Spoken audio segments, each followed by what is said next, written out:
Good morning, Kuhner country.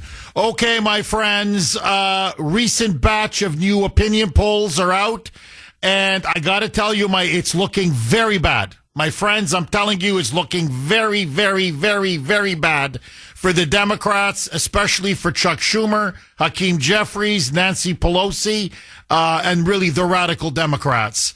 Trump now is gaining after everything they have thrown at him. The government shutdown, which just goes on and on. Obviously, the No Kings rally and protests across the country. The nonstop attacks on Trump. The growing political violence that we're seeing on the left. Everything, the resistance in the cities, the insurrection in Chicago, in Portland, in Boston, in New York, it doesn't matter. Everything they're throwing at him is only making him, at least with the silent majority, stronger, more popular, and ultimately more politically invincible. According now, I'm using a poll by CNN. This is CNN. According to CNN's own polling, now remember, they oversample Democrats. That's what they do. They deliberately oversample Democrats. It's a fact. And even with a rigged poll that oversamples Democrats and underrepresents Republicans, they still say Trump and the Republicans, if the midterms were held today, would not only hold on to their majorities, they would actually increase them in the Senate and in the House. And so CNN is warning the Democrats, what you're doing is not working. And I really want to give a hat tip to Sandy on this, because she's the one that really pointed this story out to me. And I think it's a fascinating poll. There was another poll conducted, and this is by Issues and Insights at Investors Business Daily. It's one of the best business papers in the country. Their polls are notoriously some of the most accurate and some of the most valid, really over the last 10, 15 years. And so they did a major poll, late September, early October is when they did the poll.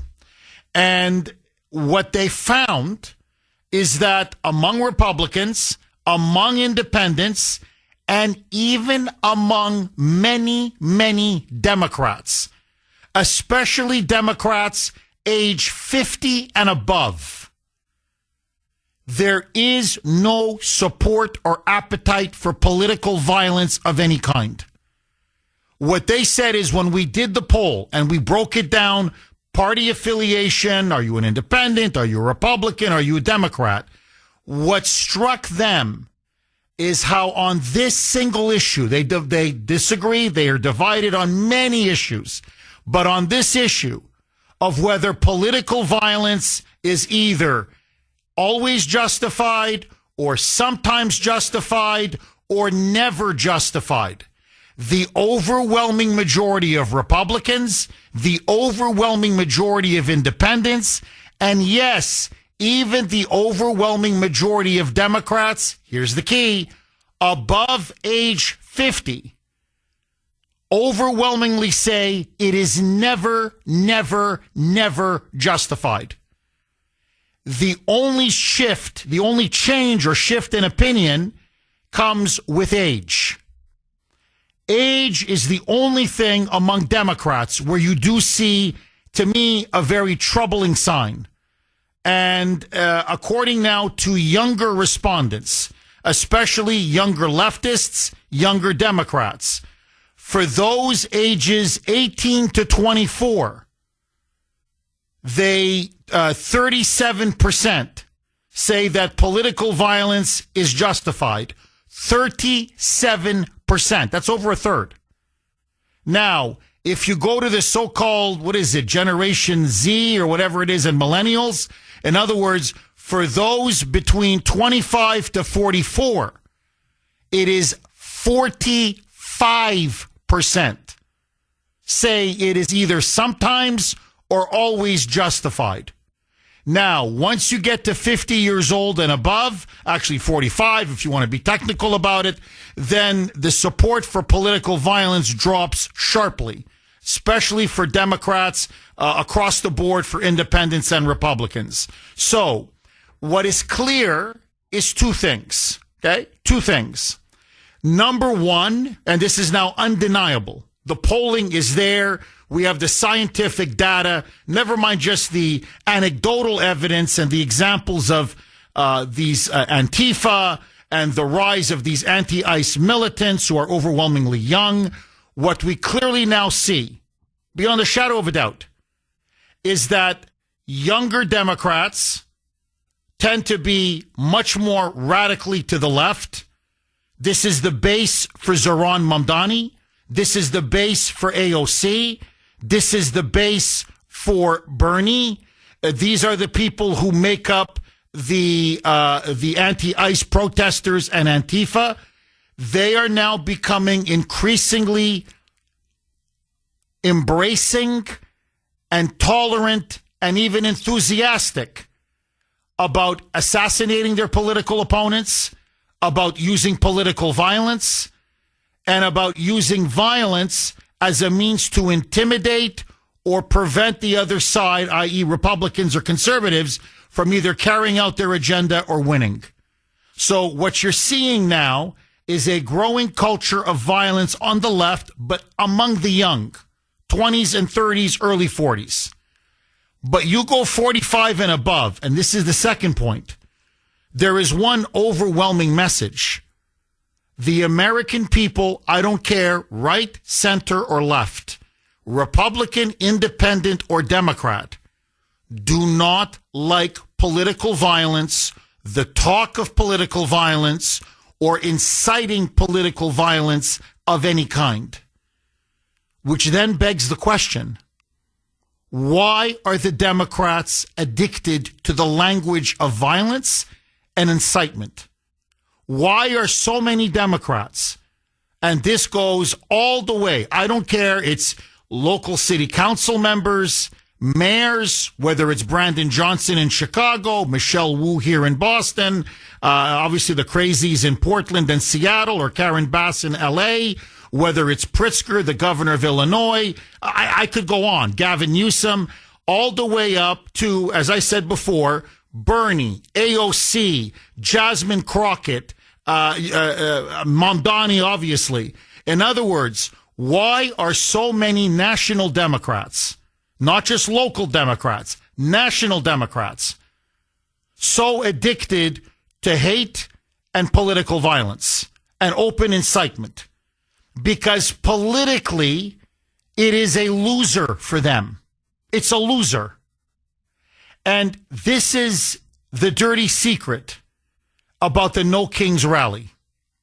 As I pointed out on X yesterday, if you look at protest after protest after protest, and it doesn't matter whether it was here in Boston, whether it was in Chicago, whether it was in New Orleans, whether it was in San Francisco, it doesn't matter if it was in smaller towns, almost every single No Kings protest, you had flags which displayed 8647 on them.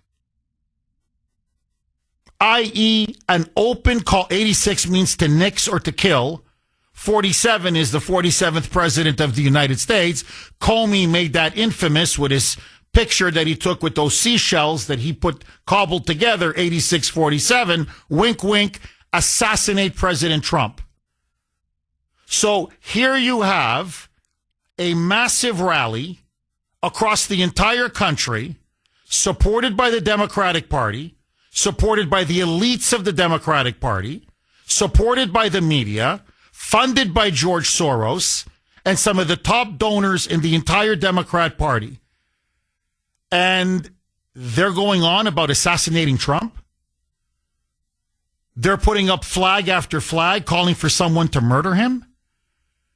And what I'm going to do in the next segment is I want to play to you some cuts.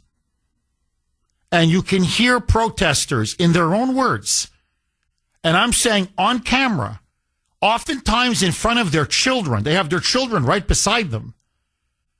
And they are openly calling for the murder of Trump or the murder of J.D. Vance or now increasingly the murder of Stephen Miller, Trump's senior advisor and deputy chief of staff. The calls now for political violence and political assassination are growing louder and more common. They're becoming more normal among Democrats at their rallies, at their speeches, you name it, when they get together in public. Why? Why? Because politically, it's a loser. Politically, even a majority of Democrats above the age of 50 say, I don't like it, I hate it, I don't want to see it, it turns me off. Never mind independents and Republicans. Okay, so there's no question now. You look at the opinion polls, political violence is just, it's not a selling point. I'm talking with the broader electorate. And I don't want to keep repeating myself, but I just want to say it one more time. Among Republicans, among independents, among moderates, among centrists, even among Democrats, forget 50 and above, 45 and above. Okay, 45 and below, that's a different story. But for Democrats, 45 and above, it's not a selling point. It just, they don't like it. Voters don't like it. Most Americans overwhelmingly reject it. And so violence as a political tactic is waning. It's going down. So the question is, why are Democrats, not just younger Democrats, but Democrat leaders, Democrat politicians, Antifa, Democrat mayors, Democrat governors, why are they increasingly embracing this assassination culture and this open call, as I mentioned in my opening monologue, to murder Trump, to murder J.D. Vance, and I'm going to get to Stephen Miller in a second. They want Miller dead. I mean, they want him stone cold dead. And you see this again in rally after rally with the 8647 flags. Now, it wasn't just the 8647 flags. Listen now to this story. And very few videos that I've seen have chilled me, made my hair stand on edge, the back of my neck, than what I saw video. This was in Illinois, outside of Chicago, at one of the No Kings rallies or protests, in which you had, and this is almost something like what you see in the Palestinian territories, where you see older people indoctrinating 5, 6, 7, 8-year-old kids into using guns, into using knives, into killing Jews or burning Jews. Well, what you saw at this rally was a father holding up an effigy of President Trump. And he was maybe 7, 8 years old, tops. And this boy with a mask on, sort of like Antifa style, imitating Antifa. And they gave him a stick, but the stick represented a knife. It was a sharp stick. And they just said, go at it. And he's literally stabbing the Trump effigy over and over and over and over again. And the crowd is clapping and cheering him on. Like, yeah, Junior, yeah, that's my boy. Kill him, stab him, go for the throat. And you see him, he won't stop stabbing Trump. I mean, the effigy of Trump. And then he finally gives the stick back, and everybody's clapping and patting him on the back like he's some kind of a hero. So they're not just grooming kids to be Antifa and left-wing terrorists. They're grooming them to be, forgive me, assassins, murderers. That's what they're grooming them to be. Now, I want to play this cut. This is Brandy Cruz, hope I'm pronouncing the last name correctly, journalist, asks, this is a leftist man. He's at the No Kings rally in Seattle. Now, this is on camera. This is right there. I mean, I'm talking, there's the microphone. Open, just completely open. So he says he's going to kill someone, that it's time to start killing people in the administration. And they say, well, who? Listen to the man's answer. Roll cut 11, a mic.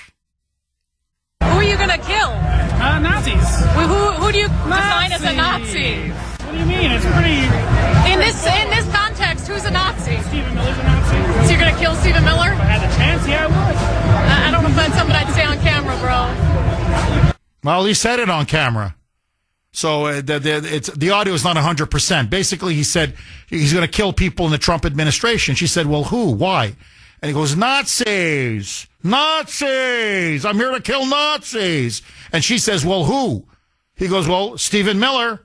She goes, you want to kill Stephen Miller? He goes, yeah, if I had the chance. And then she says, hey, I wouldn't say that on camera, bro. Well, he did. He did. Now, let me just play another. Okay? There's more. Trust me. But this is I'm just giving you a taste. I could play you 4 hours of this. So this, I believe, is in Chicago. Don't quote me on this, but it was in Seattle. In other words, it's a different rally. This is an elderly man now. The other one was not an elderly man. This is an elderly man with a mustache wearing, the 8647 shirt. Okay, assassinate Trump. And he starts to approach Trump supporters who came to watch the No Kings rally. Listen to what he says. So remember, he's got the 8647 shirt. And he walks up to a couple people who are Trump supporters. Roll cut 13, Mike. Look at that shirt. Look at that shirt. Wow. 8647, explain it to me. I like the colors. Kill the son of a bitch. Kill who? Wow, this 47th president. Really? What's your name? Dick Safer. Glad we got that on camera. You know that's illegal, right? You don't threaten the president. You don't threaten anybody. But that's the problem with your guys' side. You guys get so emotional, you feel you need to threaten people. But don't worry, we're spreading love, and we're going to fix it. We appreciate you. God bless. God bless you. God bless. That was actually funny at the end where he's saying F you to them, and they're saying God bless you, God bless you. But he even gives his full name. And they're right, by the way. It's a crime. It's illegal. I mean, it's illegal. The Secret Service should be paying this guy a visit. It is illegal to threaten the President of the United States, to murder him. 617-266-6868 is the number. Okay, so if you look at now a lot of the recent polls, and I don't care if it's New York Times, CBS, CNN, or the poll I'm talking about now from Investors Business Daily, it doesn't matter. What it shows are two things. Number one, Trump is getting even more popular. The Democrats at this point will not win either the House or the Senate. They are going to lose the midterm elections. And this is really, to me, I think goes to the heart of the matter. This constant call for the murder and assassination of Trump or the murder and assassination of Stephen Miller, and this constant calling for more violence and to incite more violence. Yes, the radical Democrats, the Mamdanis, the AOCs, the Elizabeth Warrens, the Ayanna Presleys, the Ilhan Omars, the J.B. Pritzkers, the Brandon Johnsons, the Michelle Woos. Yes, they think it's going to devour and destroy the Republicans. But really what it is, it's devouring and destroying the Democrats. Because the overwhelming majority of voters, even among Democrats, especially 45 and above, but I'm talking independents, moderates, conservatives, Republicans, I don't care, overwhelmingly reject using violence, saying it's justified or as a political tactic. I mean, I'm talking massive numbers. 75, 80, 85%. So this is no longer even an 80-20 issue. This is almost becoming now a 90-10 issue for Trump and the Republicans. And so the question I have for all of you, really it's a double-barreled question, and I'd like to take calls as soon as possible once the lines fill up. 617-266-6868. Number one, are the Democrats destroying themselves? The polling now would suggest yes. In fact, they're committing political, as I said, hiri-kiri. They're committing, this is political suicide. Are the Democrats devouring and destroying themselves, consumed now by their irrational hatred for Trump and consumed by Trump derangement syndrome? That's number one. Number two, and just to feed off of that, do you think the Democrats now have unleashed a Frankenstein's monster that they just can't control? In other words, what is driving this? You know it's politically a loser. Look, they're not stupid. They see, the Democrat leadership, Michelle Wu can read a poll. Pritzker can read a poll. Gavin Newsom can read a poll. Hakeem Jeffries, Chuck Schumer, AOC, they can read polls. So they're like, this is not helping us. This is hurting us. We're not going forward. We're going backwards. Trump is not losing popularity. He's gaining popularity. So what is driving this incitement and lust to keep calling for the murder of Trump, the assassination of his people in his inner circle, and really this embrace now of left-wing terrorism and political violence? Now, I want to play this cut. By the way, this is from Rob on Messenger. Okay, before I play the cut of De Niro. Rob on Messenger, who actually called in yesterday, he attended the No Kings rally as he's a Trump supporter. But he wanted to see what was going on. And so he went to the No Kings rally in Portsmouth, okay, up in Maine, Portsmouth, Maine. And he said, Jeff, there was one person there with literally a decapitated head of Trump. I mean, obviously it was a fake head. But a la Kathy Griffin, he's walking around with a decapitated head of Trump. And the audience had no problem with it. Now, I could give you example after example in rally after rally after rally. And now 8647 has become like their rallying cry, which is, murder Trump, assassinate Trump. Now, have the Democrats become so tone deaf, so disconnected from reality, from the mainstream? Don't they hear themselves when they speak? Don't they see how offensive, frankly, how barbaric, how primitive, honestly, how vile and disgusting they sound? How off-putting they are to so many Americans? When you keep holding rallies and you celebrate murdering the president of the United States or his top advisor? Now, I think Robert De Niro has crossed the line. I don't care for him. Honestly, I think he's a washed-up Hollywood has-been, a liberal leftist loser. He made a fool of himself during Trump's first term, dropping the F-bomb, and everywhere he went, F Trump, F Trump, F Trump. That's all this guy could say was F Trump. Didn't matter what the award ceremony or the venue. Well, now he's gone even further. And I think this time he may have committed actual libel. So this washed up Hollywood loser goes on MS Left BC and he starts to go after Stephen Miller.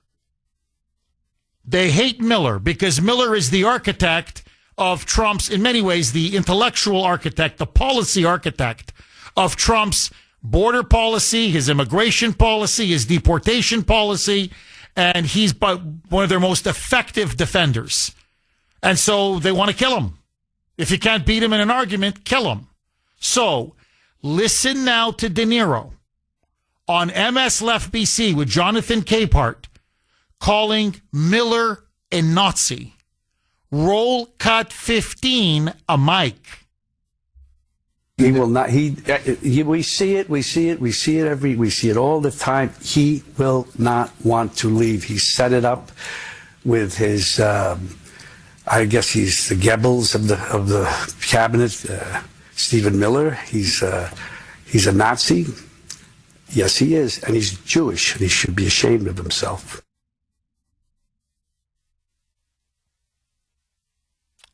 Miller is the Joseph Goebbels of the Trump administration.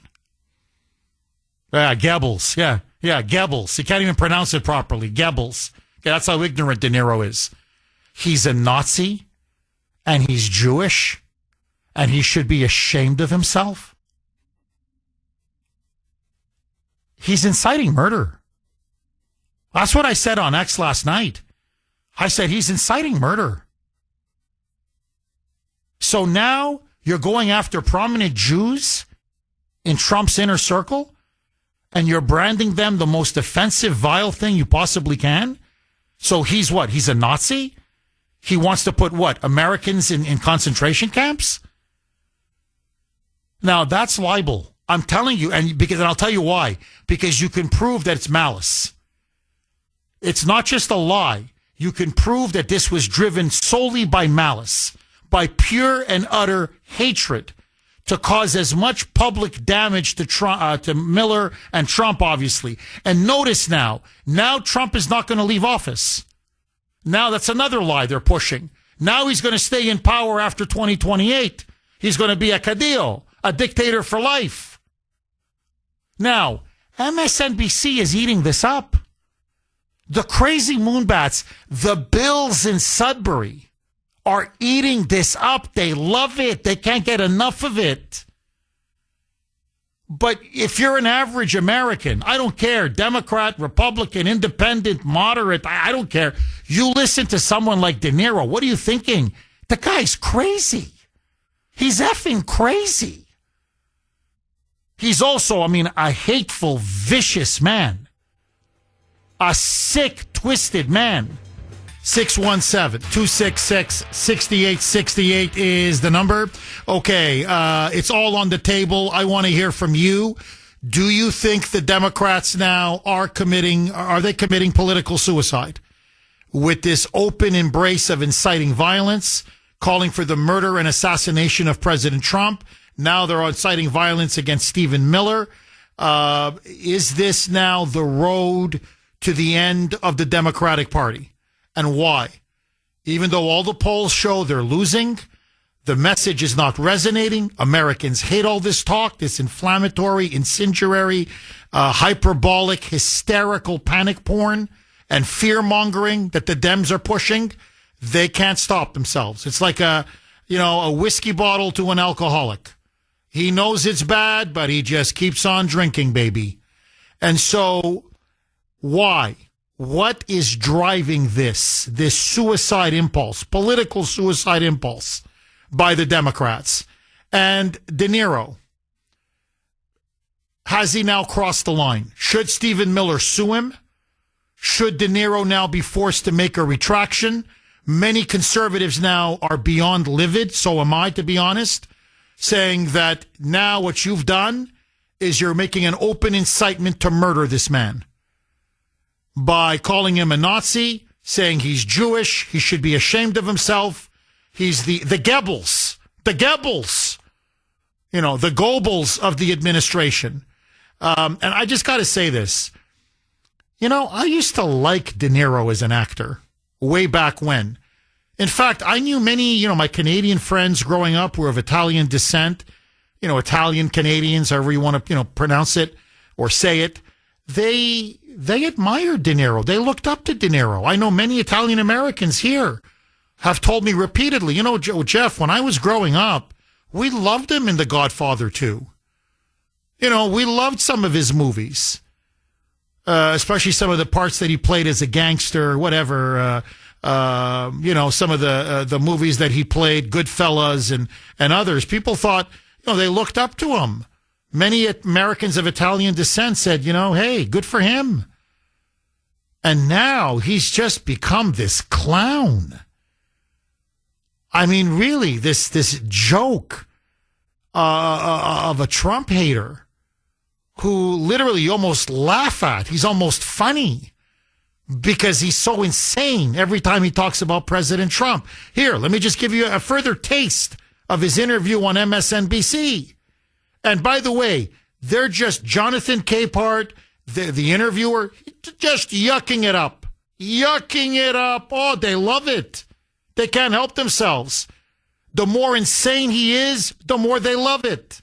Roll cut 15A. Mike. Trump does not understand anything about humanity, people. He has no empathy. I don't know what he is, but he's an alien. And he wants to hurt this country. It's something deeply psychological in him. He wants to hurt people. I mean, I'm sorry, you just laugh at this guy. I mean, he's like a dithering fool. Like, you're an idiot. Like, seriously, like it's like listening to Bill in Sudbury. No, really, it's like listening. It's like, I have you. Do you hear yourself? Like, do you hear yourself? He's an alien. He wants to hurt people. He has no empathy. So the peace deal between Israel and Hamas, no. He's ended 8 wars as president. No. All the American lives he saved by securing the border. No. The crackdown on crime. Just take what he's done in Washington, D.C. How many victims he saved from being murdered, from being mugged, from being raped. I could go on and on and on. No. Hello? No, he's an alien from Mars. Look, let me just say this, and then I want to go to the phone lines. 617-266-6868. I'll never forget, speaking of Bill in Sudbury, how many times he has called into the show and called me a Nazi, called all of you, the great listeners of Kuhner Country, a Nazi, how he does it so easily, how he does it unthinkingly, how he's called for me to be murdered, for all of you to be murdered. And when I look at these people at these rallies who call for the assassination of Trump, who call for Stephen Miller, 2 bullets to the back of the head, when I see someone like Jay Jones, who is the Democrat nominee for the state attorney general in Virginia, and literally is texting a colleague of his about how the then House Speaker, Todd Gilbert, 3 people, as he put it, Gilbert, Hitler, and Pol Pot, 2 bullets. 2 bullets to Gilbert's head. Forget Hitler, forget Pol Pot, kill Gilbert. Kill any Republican. Kill all police officers. The only good cop is a dead cop. Kill Gilbert's wife and children. In fact, have Gilbert's children die in the arms of Gilbert's, the mother, Gilbert's wife. And not one Democrat has disowned him? Not one Democrat, not one, has withdrawn their support and withdrawn their endorsement? Hakeem Jeffries, just a week ago, doubled down on supporting Jay Jones, endorsing him. Obama endorses him. Hillary Clinton endorses him. Kamala Harris endorses him. Chuck Schumer endorses him. AOC endorses him. Literally, a man who celebrates murdering his Republican rivals and their spouses and their children, because the children of Republicans, by the way, those are my kids as well, that's Ashton and Ava, are, quote, little fascists, all of whom deserve to die. There's something spiritually wrong. There's something spiritually sick with these people. It's a loss of conscience. It's a loss of morality. It's a loss of human decency. And ultimately, look, we can spin it any way we want. We can discuss it any way we want. Honestly, I think it's the absence of God. In fact, I think it's even more than the absence of God. I think it's the hatred of God.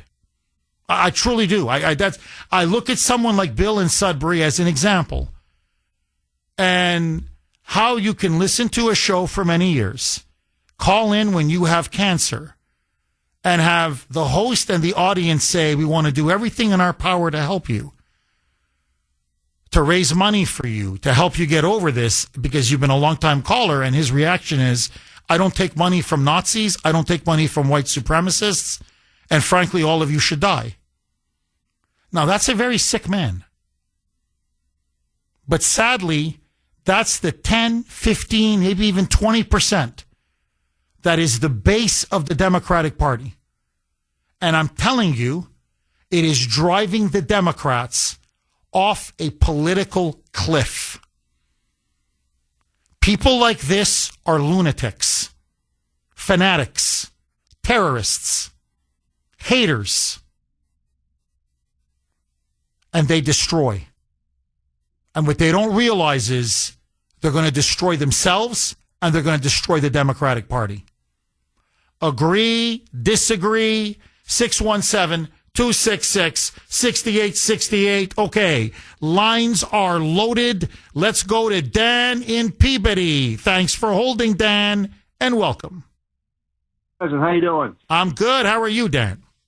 Very, very well. Hey, we're talking about President Trump's welfare, the attempts made on his life. You hear me? Yes. There were two attempts.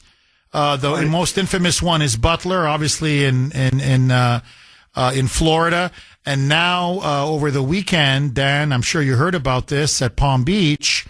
They found a hunting stand right across from the airport, perfect line of sight, aimed directly at Air Force One, where Trump walks up the stairs. And the Secret Service came out and said this was not an accident. This is not a coincidence. Clearly it was an attempt by someone to try a third assassination attempt.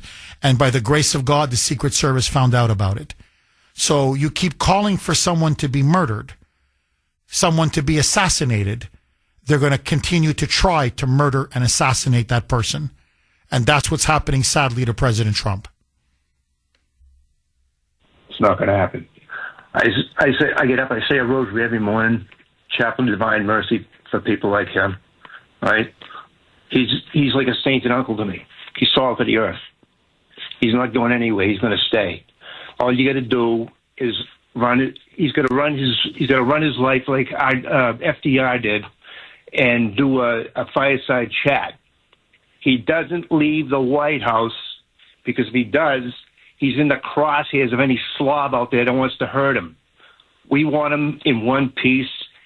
You want him vertical. All right. That's where he can do. That's where he's helping the country. Why hurt him? Oh, Dan, no. To me, there's no question. I mean, he's clearly helping the country. Hell, he's helping the world. But, I mean, to me, I'm America first. Don't get me wrong. To me, ultimately, what I care about is America, the American people, the American national interest. But to be fair, he's not just helping us; he's helping the world. There's no question. He's the peace president. So, he's a global statesman. There's no question. No, Dan, you're right. No, what I think to me is more chilling is now, look, I remember, now I wasn't born when Kennedy was assassinated, obviously, but still the Kennedy assassination cast a long shadow.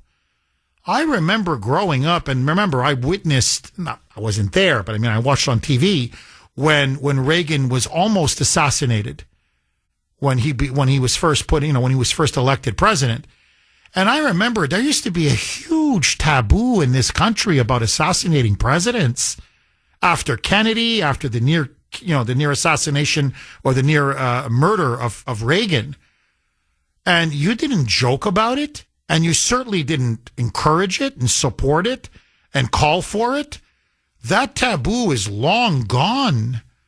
Now it's like saying hello and goodbye at a Democratic rally. If you don't call for him to be murdered at least once, it's like the crowd's like, where is it? Like, what's the matter with you?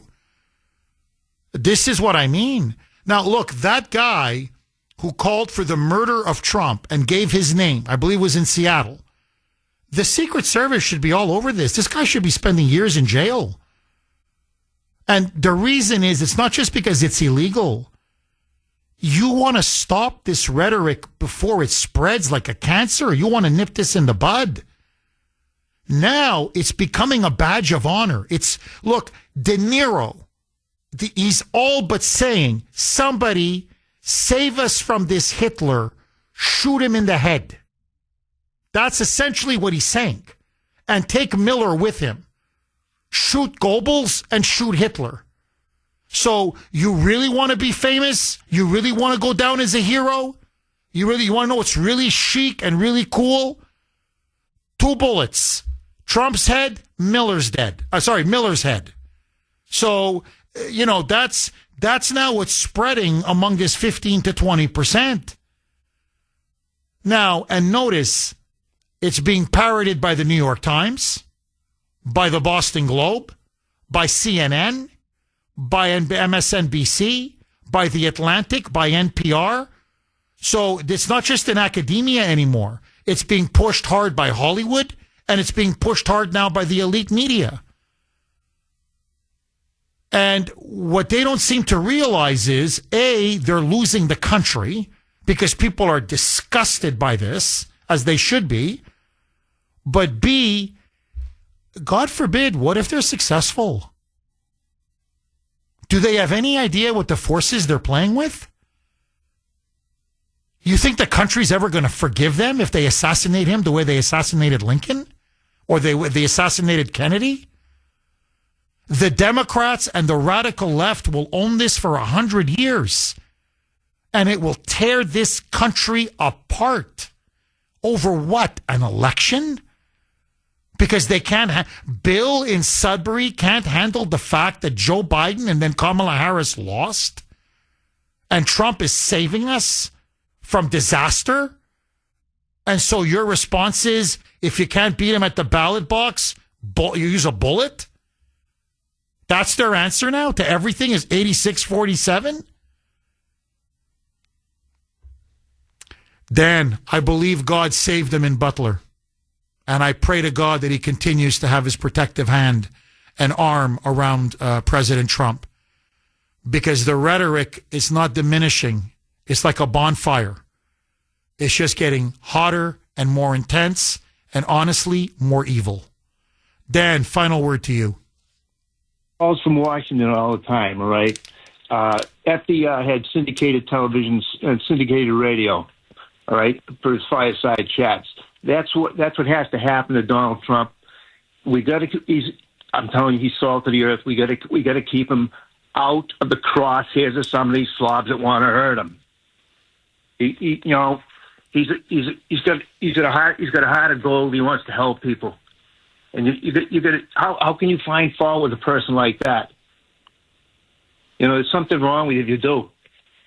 Oh, I agree. Look, Dan, here, I don't want to reduce everything to the price of gas, but have you seen gas prices lately?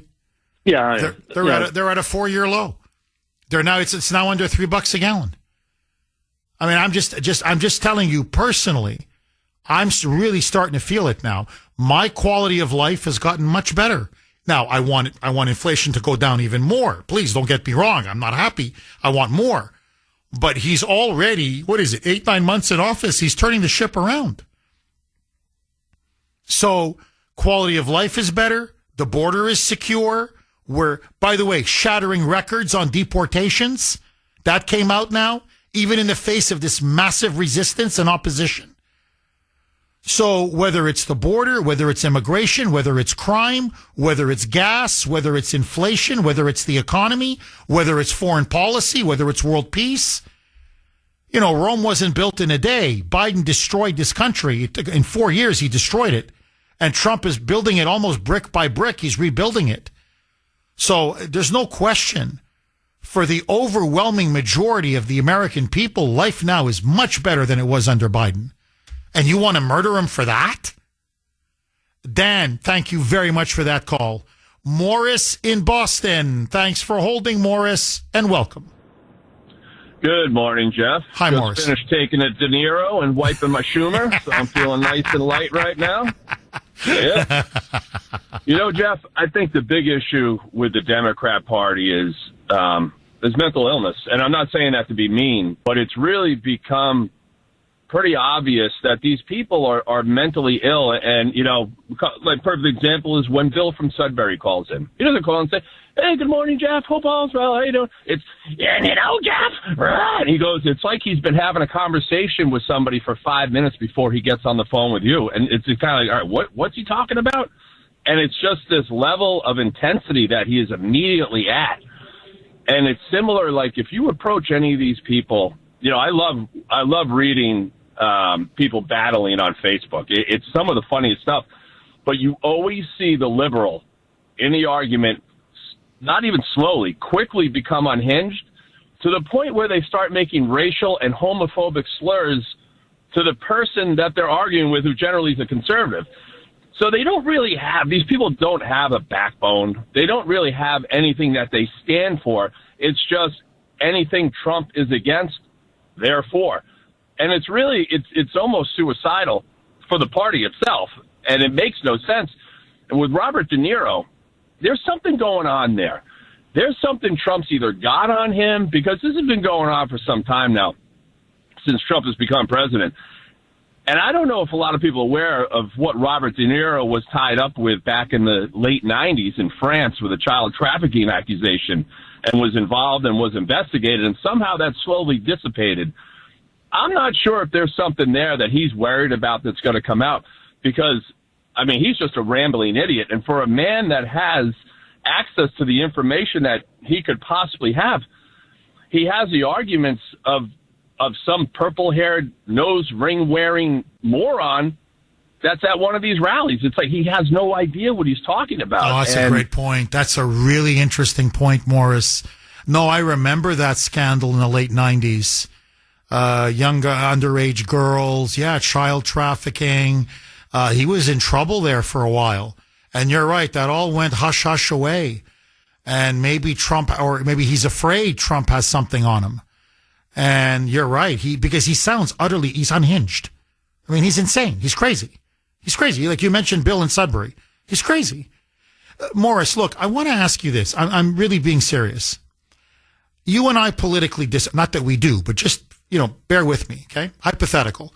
You and I, I'm a Democrat, you're a Republican. You're a conservative, I'm a liberal. You and I disagree on almost everything. You tell me, Jeff, I've just got cancer. I just got diagnosed with cancer, and I don't know if I'm going to make it. I say, listen, Morris, forget our political disagreements. What can I do to help you, man? Can I help you? Do you want me to help you with money so you can get chemotherapy? Help you with anything? Let me see if I can fundraise for you. Let me see if I can go talk to my friends and do whatever I can to help you. Now, honest to God, what would be your response if I said this to you? Morris, I want to pray for you. I want to give you money. I want to raise money for you. I want you to beat this cancer. And then when you're well again, you and I can argue again about politics. What would be your answer to me? Honestly. I would say the first thing I would do would acknowledge our political differences and say, I really appreciate the fact that we can disagree like this and you're still willing to step out and help me out. Thanks. Right. In other words, thank you. Right. That's another. No. Bill's response to me and to the audience literally was, I don't want your money. You're a bunch of Nazis and white supremacists, and I hope you all die. Now, you tell me, is that a normal man? Is that a sane man? That's what I'm saying. And they're unhinged. So I'm just using him as an example. That's the 15 to 20%. And the scary thing is, when Biden was in power, they were the ones running the country. And that's why they almost destroyed us. Morris, outstanding call. 617-266-6868 is the number. Okay. quick reset. Democrats now, as they embrace even more political violence and the culture of assassination, including, yes, murdering Stephen Miller now, murdering Donald Trump. 617-266-6868. Okay. Stunning new polls out. Number one, Democrats are losing political support. The government shutdown is blowing up in their face. The No Kings rally has forget not making a dent in in Trump's poll numbers. Trump is gaining popularity. And even CNN, CBS News, New York Times, I could list you poll after poll after poll. In other words, the fake news media who oversample Democrats are saying if the midterms were held today, the Democrats would lose. And that they are on course to lose the 2026 midterm elections. Their strategy is clearly not working. And another poll out, big poll, showing that the broad majority of Americans, Republicans, moderates, independents, and Democrats over the age of 45, not younger Democrats, there's a growing support for political violence among those in their 20s and 30s and early 40s. But 45 and above, they reject political violence categorically. So why are Democrats inciting it?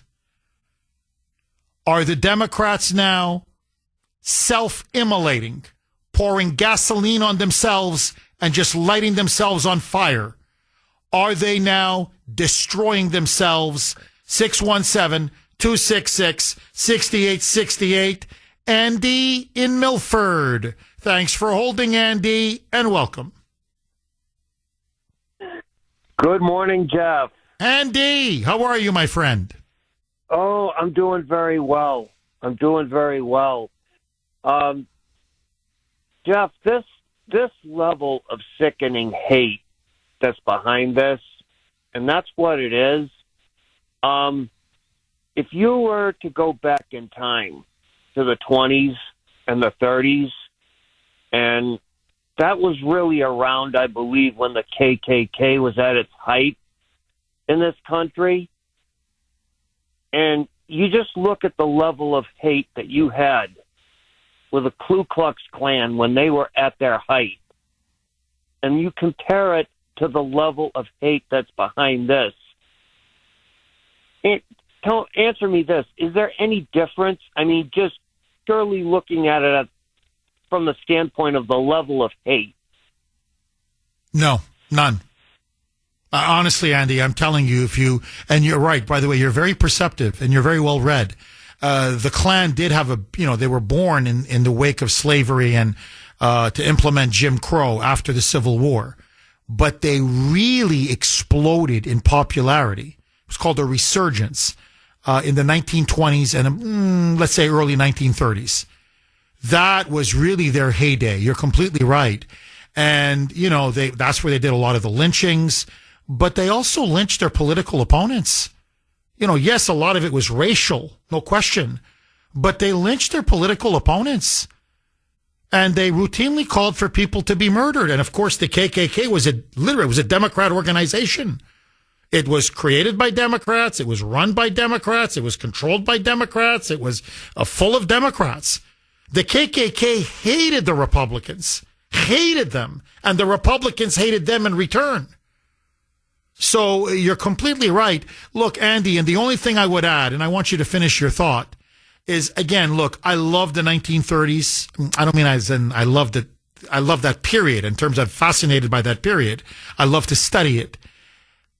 That's the only time that keeps coming back to my mind where you had mass political movements, whether it was fascism, Nazism, communism, where they would constantly call for the murder of their political opponents and for the murder of heads of state or presidents or prime ministers, at rally after rally after rally. And that's what I'm seeing today on the left. There's no question. So it reminds me a lot of the KKK in America at the time in the 20s and 30s, and it reminds me a lot of Europe in the 1930s, where just calling for someone to be murdered was like, no big deal. You know, you're just like, you know, if you went to a Nazi rally or a communist rally or a Mussolini rally or whatever, a pro-Stalin rally, and, you know, you said, hey, do you think Winston Churchill should be killed? Yeah, he should be killed. You better believe it, you should kill him. You know, or whoever. Name your, you know, just like at that, you know, that No Kings rally. You think Stephen Miller should be killed? Yeah, he should be killed. Kill the SOB. You know, you think Trump should be killed today, tomorrow? I'll put the bullet in him. That's the only other time that comes to mind, Andy. Please, you have the final word. What say you, Andy?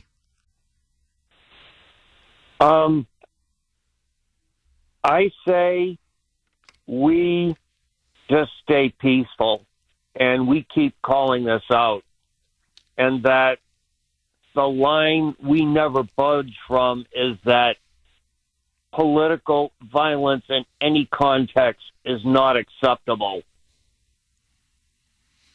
I could not agree with you more. Andy, I'm telling you, I could not agree with you more, because the Democrats will implode. They're imploding. I'm telling you, they're imploding. So we're winning now. We're clearly winning. And we're winning in every way. So all we got to just say is violence is completely unacceptable, period, full stop. And let the Democrats burn themselves alive, politically. He will not. We see it. We see it. We see it we see it all the time. He will not want to leave. He set it up with his. I guess he's the Goebbels of the cabinet. Stephen Miller. He's a Nazi. Yes, he is, and he's Jewish, and he should be ashamed of himself. He's such a moron. He really is, Robert De Niro. 7:34 on the great WRKO. Jeff Kuhner, Boston's bulldozer, 617-266-6868. Let him keep talking. The more he talks, the more insane he and the Democrats sound. Okay, I want to ask you, it is the Kuhner Country poll question of the day, sponsored by Mario's. Mario's Quality Roofing, Siding, and Windows. Is the call to violence winning or losing Democrats' votes? Let me repeat it. Is the call to violence winning or losing votes for the Democrats?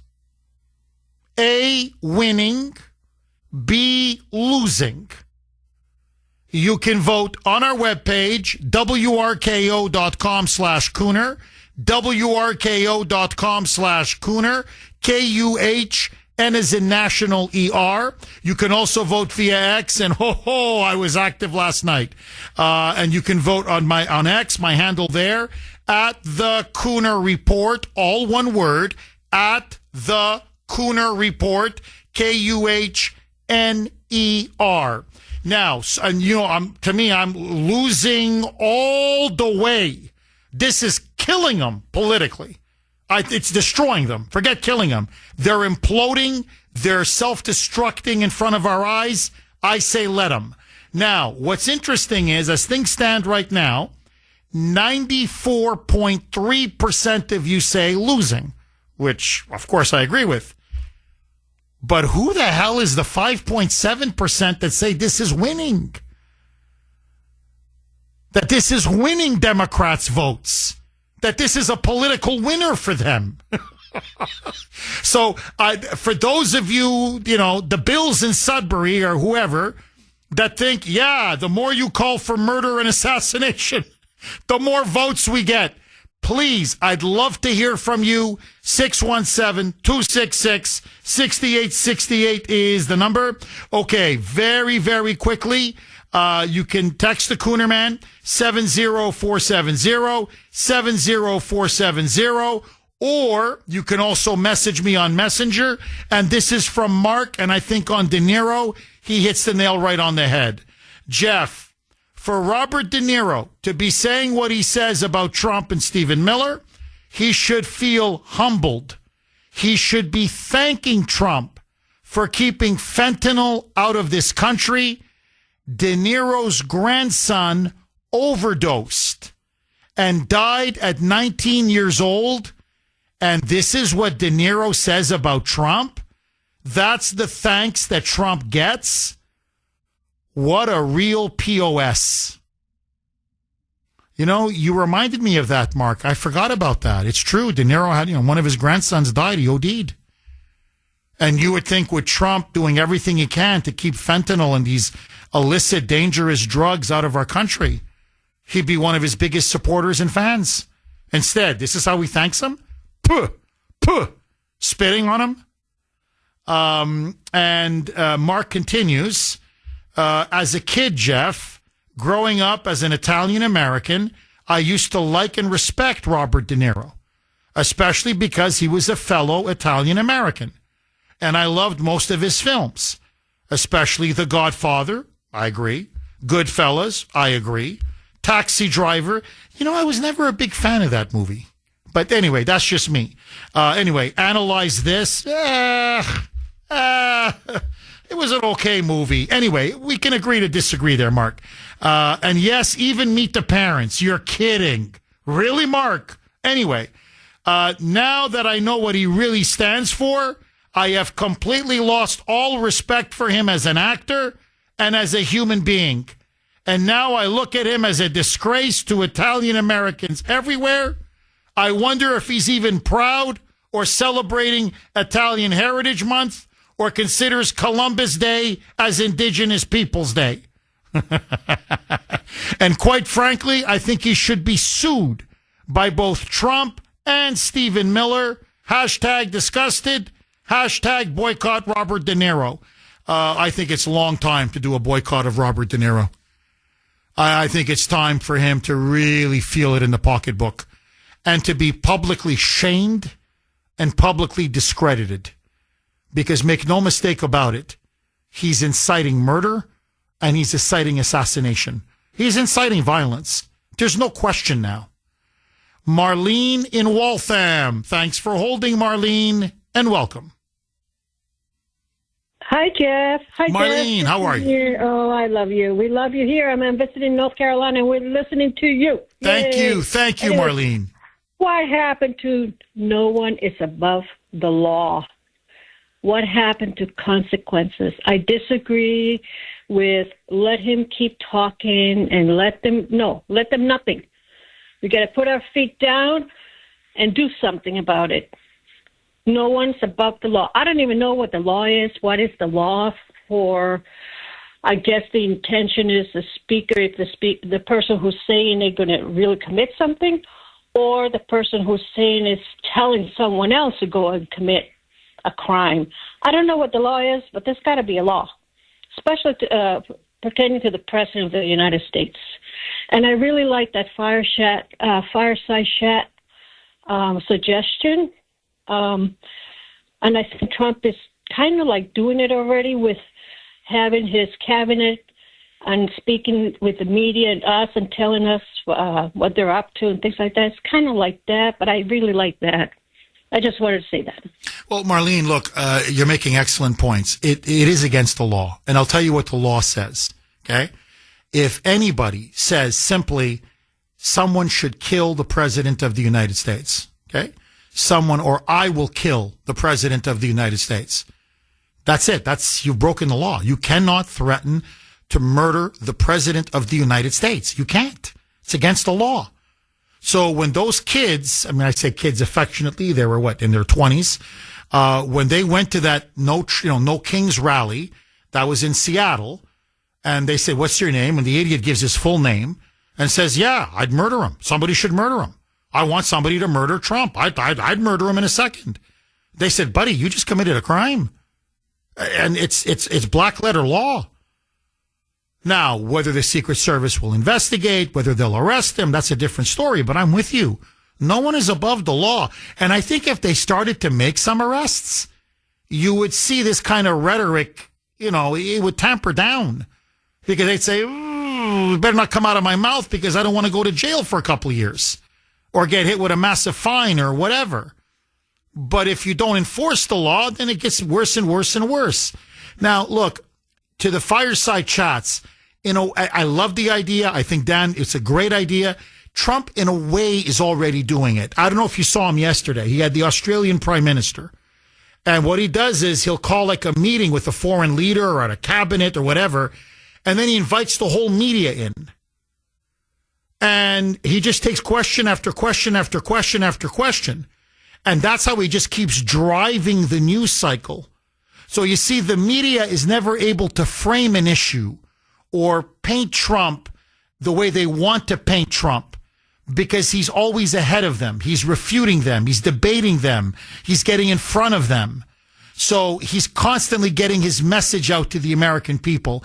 And Marlene, I think Truth Social and social media has changed everything. Trump is always communicating to his followers, his supporters, and to the American people on X, on Truth Social, and the Democrats, they have no counter. That's why they're losing. 617-266-6868 is the number. Mike, can you do me a favor? Let's play a little bit more of Crazy De Niro. Here's Raging Bull. By the way, that was one of his better films, to be honest. But anyway, here's Raging Bull. Roll cut 15A. Oh, Mike. Trump does not understand anything about humanity, people. He has no empathy. I don't know what he is, but he's an alien, and he wants to hurt this country. It's something deeply psychological in him. He wants to hurt people. He's an alien now. He's from Mars now, huh? That's what I'm saying. Don't you? I mean, to all the lefties out there, don't you hear yourselves? Don't you see how freaking crazy, insane you all sound?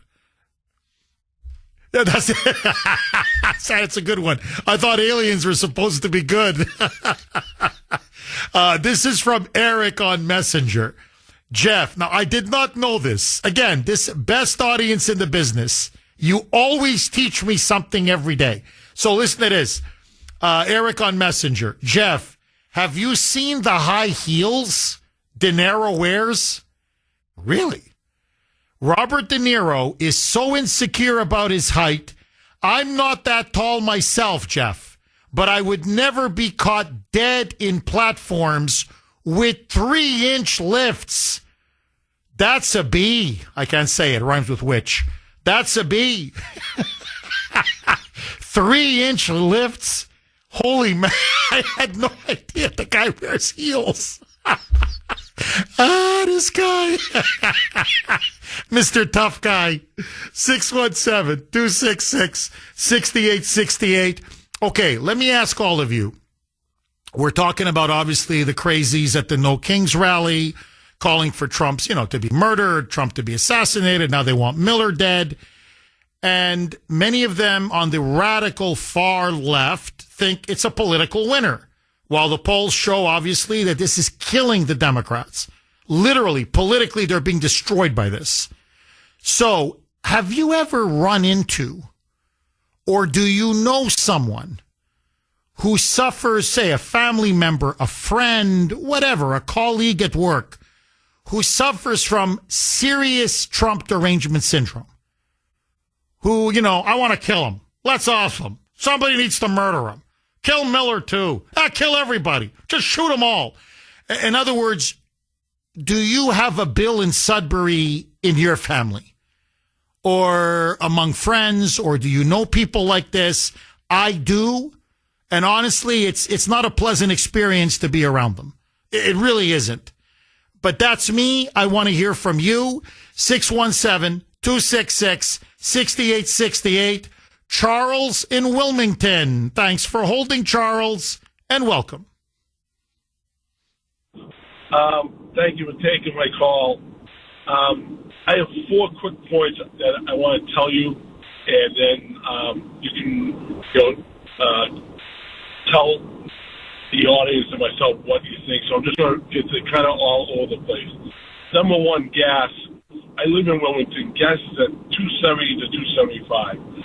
In my opinion, there is no greater savings that you can get. Forget about, the grocery and complain about everything else. Everyone needs fuel, and I'm saving like almost like $1.30 a gallon now.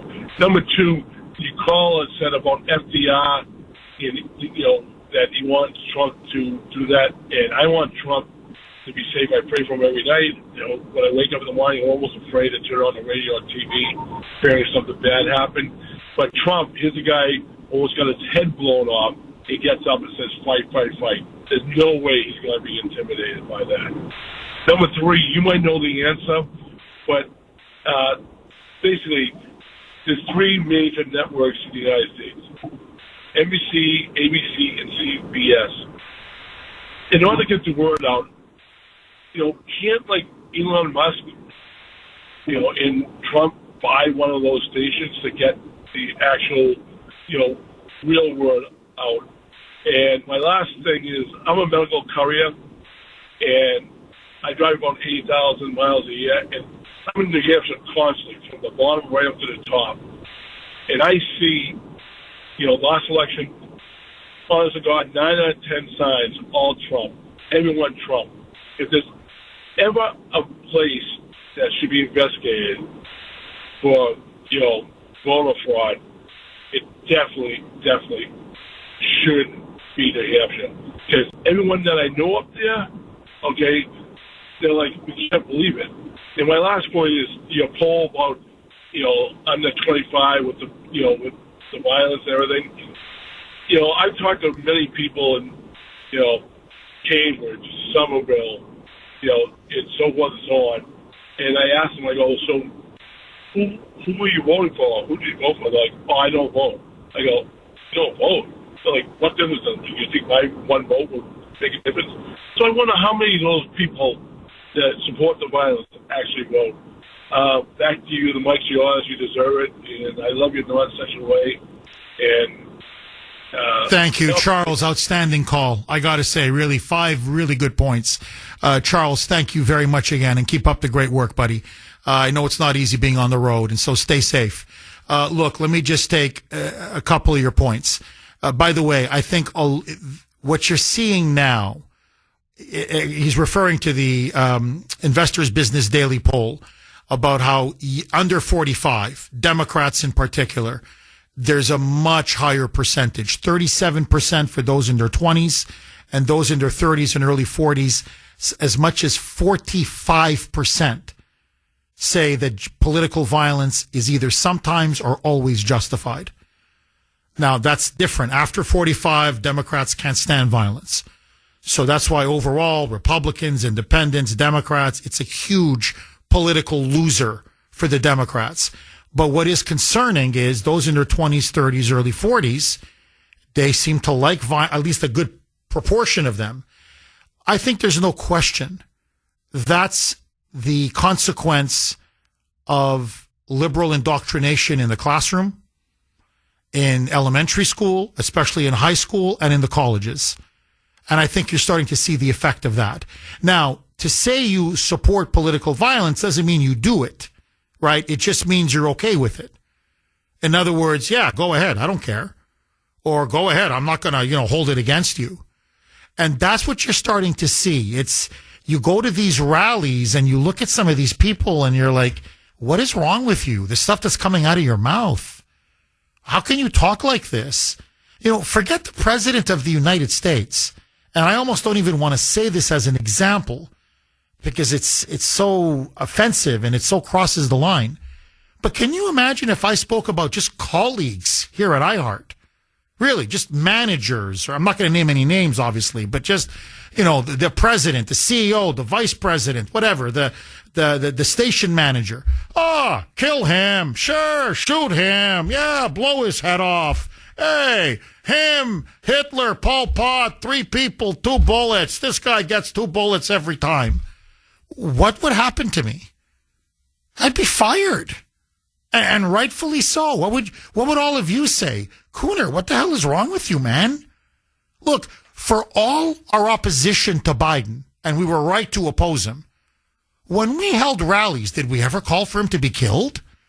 Did we ever call for him to be, 86-46?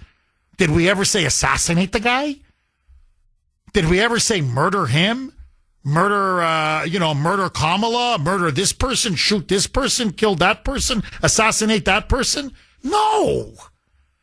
I mean, we made fun of his age because there was just, the fact that he was senile and demented, and we go, let's go Brandon, and we make the fun of the fact the media was covering up for him.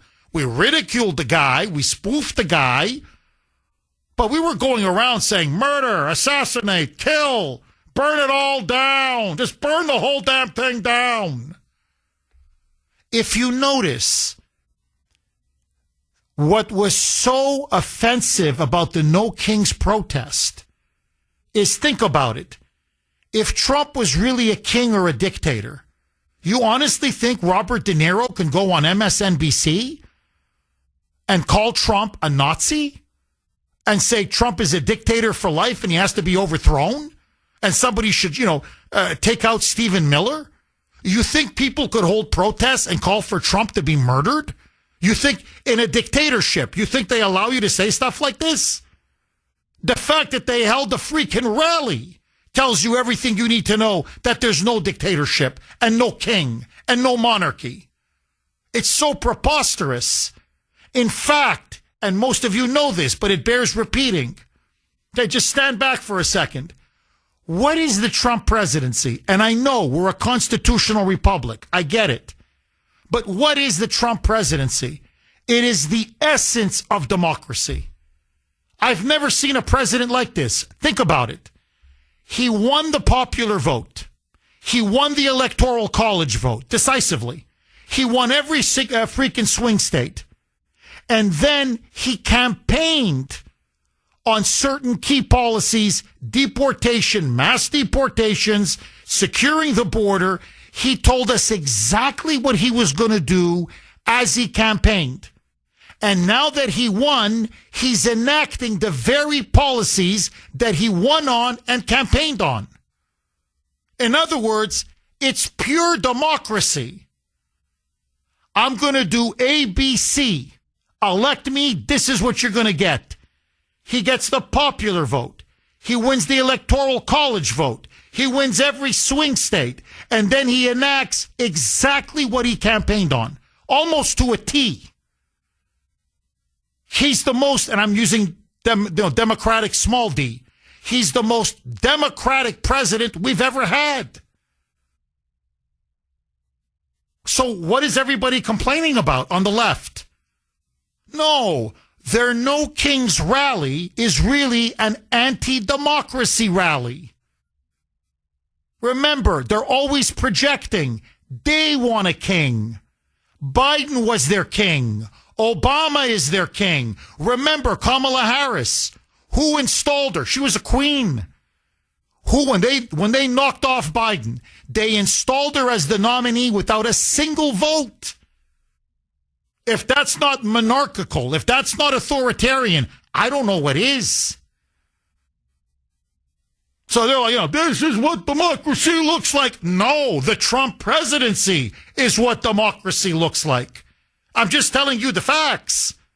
Now, Charles, look, you're completely right about New Hampshire. I said it in 2016. I said it in 2020. I said it in 2024, and I'll say it again.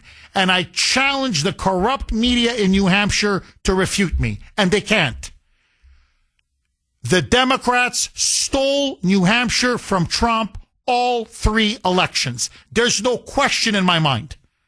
There's no question. They stole it in 2016 from him, they stole 2020, and they stole 2024. New Hampshire is a swing state. Trump didn't win 7 swing states. With all due respect, he won 8. New Hampshire was the 8th. They just stole that one from Trump. And if the Republicans up there had any freaking guts, they do a proper, thorough investigation, and the voter fraud that you see in New Hampshire every 2 years, especially every presidential cycle, where they come up, these Massachusetts refugees, it's an open joke. They vote in Massachusetts, and then they go up to New Hampshire and vote a second time. And they go, sign this piece of paper as you're about to vote that you're a resident of New Hampshire. Sure, I'll sign it. Yeah. And then you never see them again, and they're back in Massachusetts. And many of them are students. They're campus activists. They're Democratic activists. And you see the buses. They bus them up. They let them out at the polling stations. You can see the buses, for God's sake. And then there they, oh yeah, I'm just going to sign this piece of paper. Oh yeah, I live in New Hampshire. Yeah, right, my foot, as my father would say. And then they're back. Or the illegals. And it's always the same. The night before the election, no speak English, no comprende, no parle anglais. Hotel after hotel, motel after motel, packed. Nobody speaks English. They bus them in, they roll them out at the polling stations, and they vote, and then you never see them again. So that's how they take New Hampshire. You're completely right. And look, you're right. Trump is a guy who took a bullet in the ear. If it wasn't for a millimeter, he would have had his brains blown out. What did he do? He got up and he said, fight, fight, fight, fight. You're not going to lock him up in the White House. You're not going to intimidate him. You're not going to bully him. This is a force of nature. And I'm telling you, he is remaking American politics in front of our eyes. I've never seen a guy destroy an opposition party the way he's destroying the Democrats. And if they had half a brain, which they don't, the Democrats would sit back, play a tape, and say, do we really sound this insane? Yeah, I like that, Sandy. You're right. Is he destroying them, or are the Democrats destroying themselves? And to be honest, I think it's both. I think his policies have been so effective. And he's a brilliant troller. See, I think that's another thing. He trolls them, and he trolls them, and he trolls them. He knows how to get under their skin and press their buttons. And they can't control themselves, and they just start destroying themselves. If they really, just play yourself to these Democrats. Here, just listen to yourself. Do you realize how unhinged you sound? Like, do you realize you just called for the president to be murdered? In front of kids?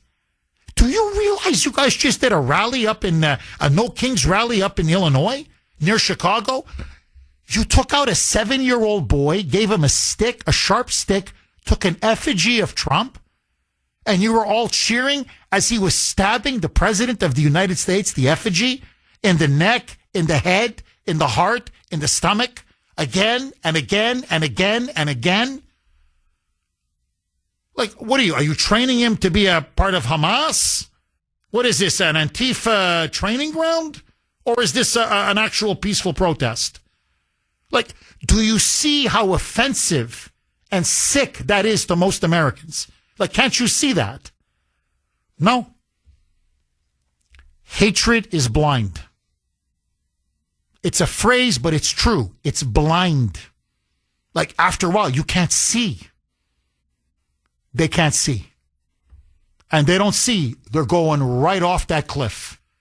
And Trump is waving bye-bye. Mark in New Hampshire. Thanks for holding, Mark, and welcome. Yep, can you hear me? I can hear you.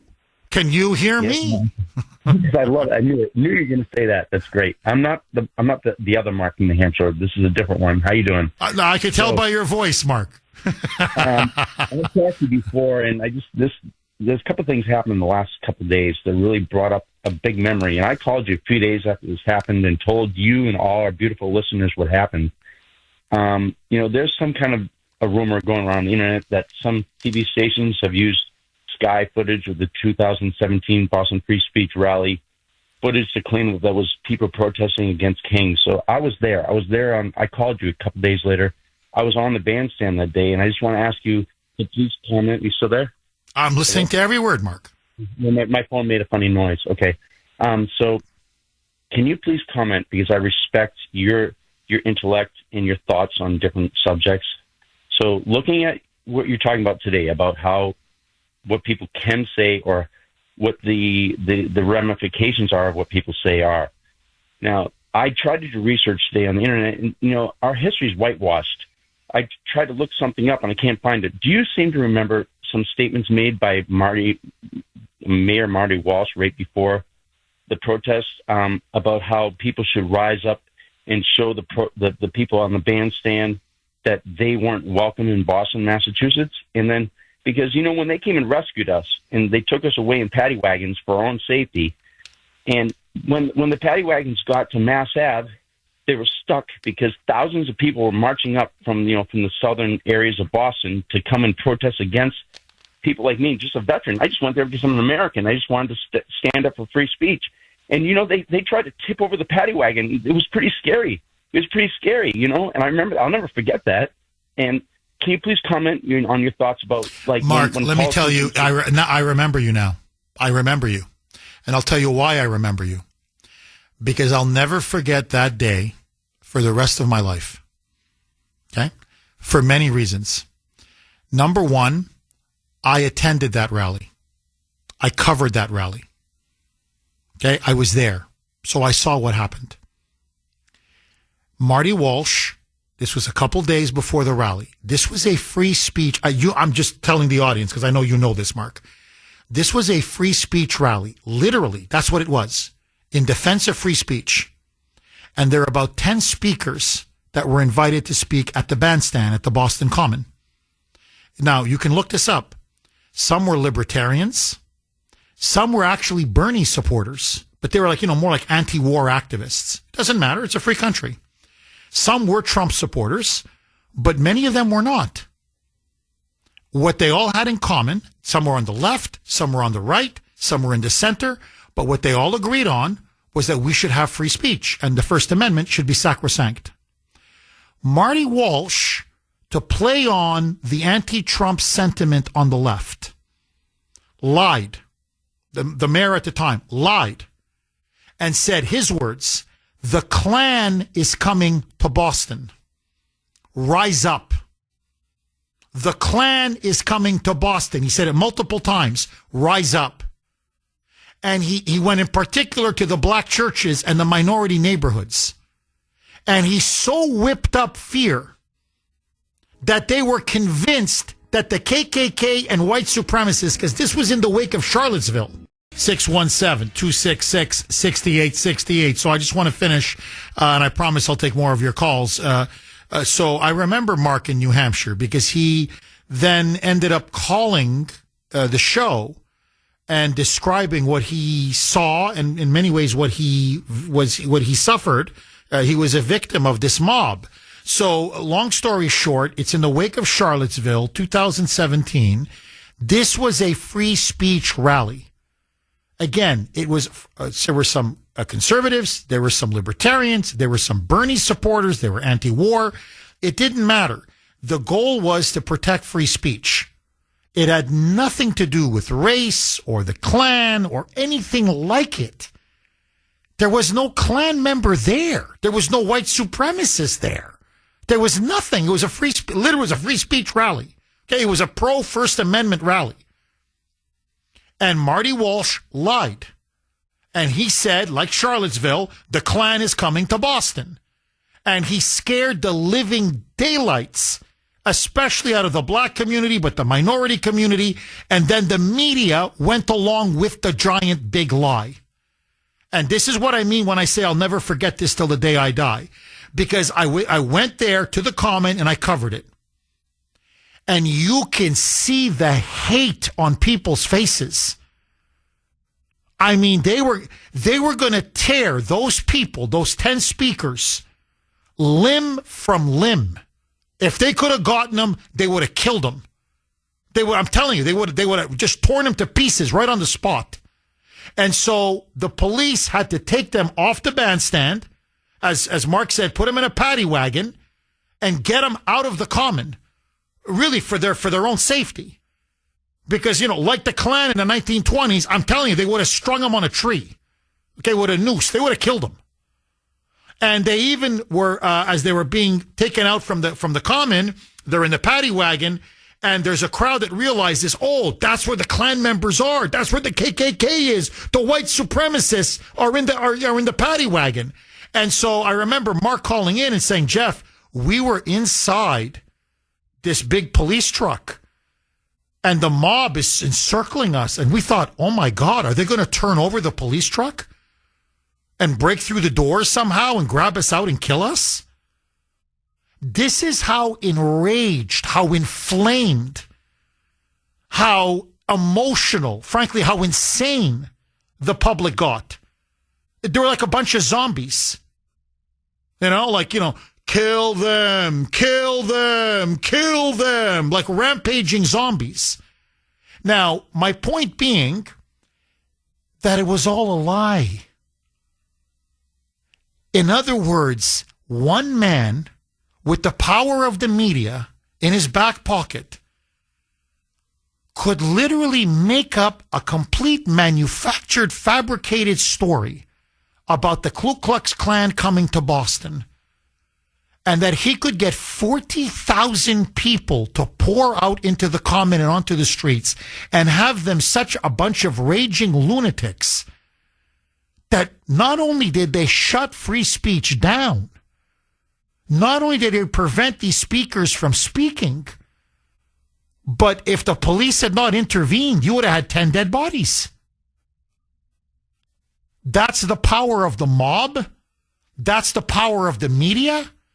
And that's what a bunch of disgusting, filthy liars Democrats are. And I've never forgiven Marty for what he did. Now, the media is ashamed. I called them out on it. And I said, show me name me one person of the 10 who spoke that is a member of the Klan. Forget that. That is a white supremacist. Forget that. That is a white nationalist. Forget that. That is said anything racist remotely. One statement, one phrase, one comment that is remotely racist. What? Bernie now is a racist? What? Libertarians are now racists? So you tell me those, by the way, one of them was a big Alan Dershowitz supporter. Because Dershowitz is a big civil libertarian. So what? Dershowitz now is a racist? What? He's KKK now, according to you lunatics. They had no answer. They had no answer. It was an anti-free speech rally that 40,000 that they poured out onto the streets. Now, what I said to myself was, if they can do a lynching, and this was practically a lynching, in Boston in 2017, with the power of the media, they can do anything. I mean, these people are so gullible. They can be so brainwashed. I'm snapping my fingers now. I mean, Russia, Trump-Russia collusion, they buy it. Hunter Biden's laptop not real, they buy it. It doesn't, I mean, you can make just whatever you put in there. Just put it in that brain, press the power button on, and there they go. The media lied, and they know they lied. That's why they're whitewashing it. That's why it's hard to find stories on it now. Because they know they lied, and they did it to further Marty Walsh's career. And they did it because it was part of their hatred for Donald Trump. The media in this, and by the way, the Boston Herald did sweet F all. I'm sorry to swear, but they're the most useless rhino rag you will ever find, including the people who write for them. And all of them, just so that you know, all of them. They're liars, they're propagandists. That's the Herald, that's the Globe, that's Channel 4, 5, 7, 10, 25, the whole stinking lot of them. Kathy in Rochester. Thanks for holding, Kathy, and welcome. Good morning, Jeff. Hi, Kathy. I had to just share this with you because I found it very comical. Last night, I tuned into my favorite television station, Newsmax, and I was watching all the hosts starting at 5 p.m.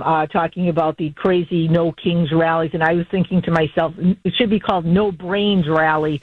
And sure enough, what do they have? It was hilarious. They had crossed out Kings, No Brains Rally. I said they nailed it. I just got the biggest kick out of that because I said, great minds think alike. Because when you look at some of these people that they were showing on TV, I mean, these people are just brainless twits. I mean, the things that they were doing was just so abhorrent that they're insane. And then, they also talked about, they also showed the actor Robert De Niro, too. I mean, he has lost his mind.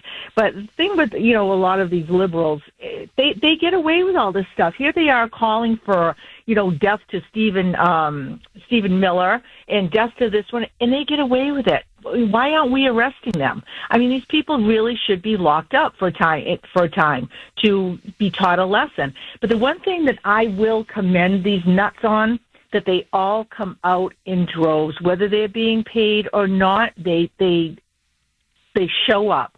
And I cannot say that for conservatives or Republicans in the state of Massachusetts or, in other parts of the country it's better. But, when we try to have like a Trump rally, we try to have events, if you get like 1,000 people throughout the state, you're lucky. So we need to, the one thing the conservatives really need to do, we really need to stop being so complacent and really start getting on the ball. And I'll give you a perfect example. I received something for an event, a conservative event. They send out the invitation the day of the event.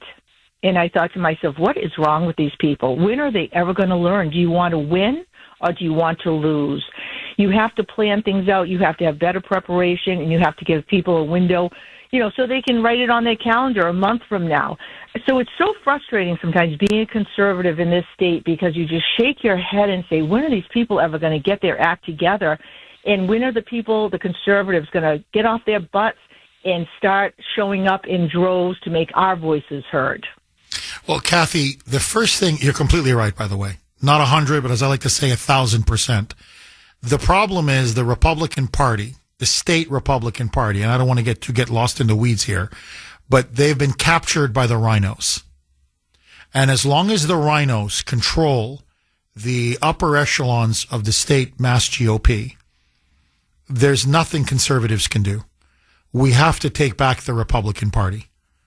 And look, I blame the Boston Herald. I blame certain people on talk radio, and everybody knows who they are, because you asked the $64,000 question, do they want to lose? And the answer is yes. Because I'm telling you, there's money in losing. It's what has been my biggest shock. People ask me this all the time. Which, Jeff, you've now been on the air in Boston for 13 years. And the numbers are through. I'm not bragging. I'm just telling you. The numbers are, they just told me again, what was it, last week? On Friday, upper management walked up and said, Jeff, I don't know what the hell you're doing, man, but these numbers we haven't seen numbers like this ever. I'm not bragging. I'm just saying, our streaming numbers, the popularity of the show, the time spent listening, I could go on and on. And so people ask me, Jeff, it's been 13 years and you just forget surviving. You keep getting stronger and stronger and stronger. What's the thing that surprises you the most? And I'm telling you, the biggest shock is how corrupt Massachusetts is. Completely corrupt. Politically corrupt. Socially corrupt. Economically corrupt. But the media, and everyone thinks when I say the media, and they're half right, the Globe is not a newspaper. It's a propaganda rag. Channel 4, Channel 5, Channel 7, Channel 25. Just, look at the rallies. You had maybe 2,000 or 3,000 protesters show up on Saturday at the Boston Common. You've got Channel 5, just to show you how the media lies. They're saying tens of thousands were there. Then you've got Channel 10, NBC, saying, no. It was 40,000 that showed up. And then you've got Boston 25, the Fox affiliate, saying, no. It was 125,000 people who showed up. So is it 10,000? Is it 40,000? Is it 125,000? I mean, these are massive discrepancies. Nobody cares. They just make it up. No, tens of thousands. No, that's not enough, guys. Come on. You can almost see the DNC calling them, or from the legislature, the House Speaker, Ron Mariano's office, calling him. No, guys, this is not good. I'm getting heck from people in Washington. No. Give me at least 40,000. NBC says, okay, I'll give you 40,000. Nah, still not doing it. Let's call up Boston 25. 125,000 people. How do you lie to your listeners, your viewers like this? Okay? But I'm not just talking them. the so-called, what's left of the so-called, and I'm putting this in air quotes, conservative media. The Boston Herald is bought and paid for. It's a pay-to-play operation. And the people who are affiliated with them, it's all pay-to-play. And they're a mouthpiece for the state GOP chair, Amy Carnevale, who's a lobbyist.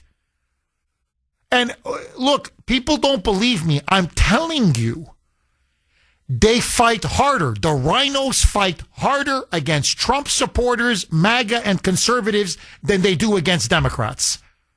It's unbelievable how vicious they will be to protect their slice of the pie. Carnevale's making money off of being controlled opposition. The Herald is making money off of being controlled opposition. You have others who are running a pay-to-play operation, okay, who present themselves to be talk show hosts. So this is what I've realized. They're paid to lose. And as long as you lose in this state, they leave you alone. Nobody goes to jail. Have you noticed? Republicans don't go to jail in this state. They don't. And you make a nice little living. Now, you don't make as much as the Democrats do. But again, the analogy I keep using is the Washington Generals to the Harlem Globetrotters. The Washington Generals were paid to lose, and they lost very well, and they made a lot of money doing it. Now, I'm here to win. I'm here to speak the truth. I'm not here to line my pockets. My salary is good enough for me. I don't need more than my salary. And when they found out about this, look, when is Amy Carnevale? When is the mass GOP? How many lies have the Boston Herald peddled? How many lies has Channel 4, Channel 5, Channel 7, Channel 10, Channel 25, WGBH, I could go on, all these loser hosts.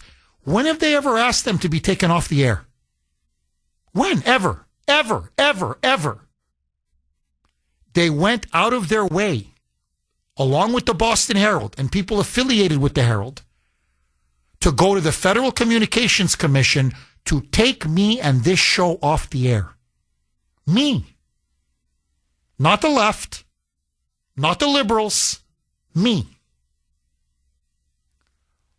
I'll never forget this. Maureen Mahoney, Matthew Denise's mother. Her son was killed by a drunken illegal alien from Venezuela. Literally dragged under the truck, the van. Okay? He was riding his motorcycle. Boom. The guy was drunk, hit him, and then dragged him like a dog. This woman ran as a Trump conservative who said, end sanctuary cities, end sanctuary state in Massachusetts, secure the border. You know what they called her? A Kool-Aid drinker. This is what the Republicans who ran against her said. This is what the Herald said. This is what other supposed conservative, and I'm putting in air quotes, conservative talk show hosts said. She's a Kool-Aid drinker. She's a right-wing extremist. She's a fascist. She's a Nazi. When have they ever attacked Democrats like this? Ever. But they'll beat up on the mother who lost her son to a drunken illegal alien. Lines are blazing. Alan in the great state of South Carolina. Thanks for holding, Alan, and welcome. Good morning, Jeff. How are you? I'm good. How are you, Alan? Great. Hey, I've been thinking about this since we were talking about Robert De Niro quite a bit this morning. I want to help Bobby out a little bit, and maybe this is an opportunity for you. Have a Kuhner Films production company, kind of like Dinesh has or something. But you remember that movie, The Departed, from 2006, that big mob movie with, I think it was based on Whitey Bulger? Yes.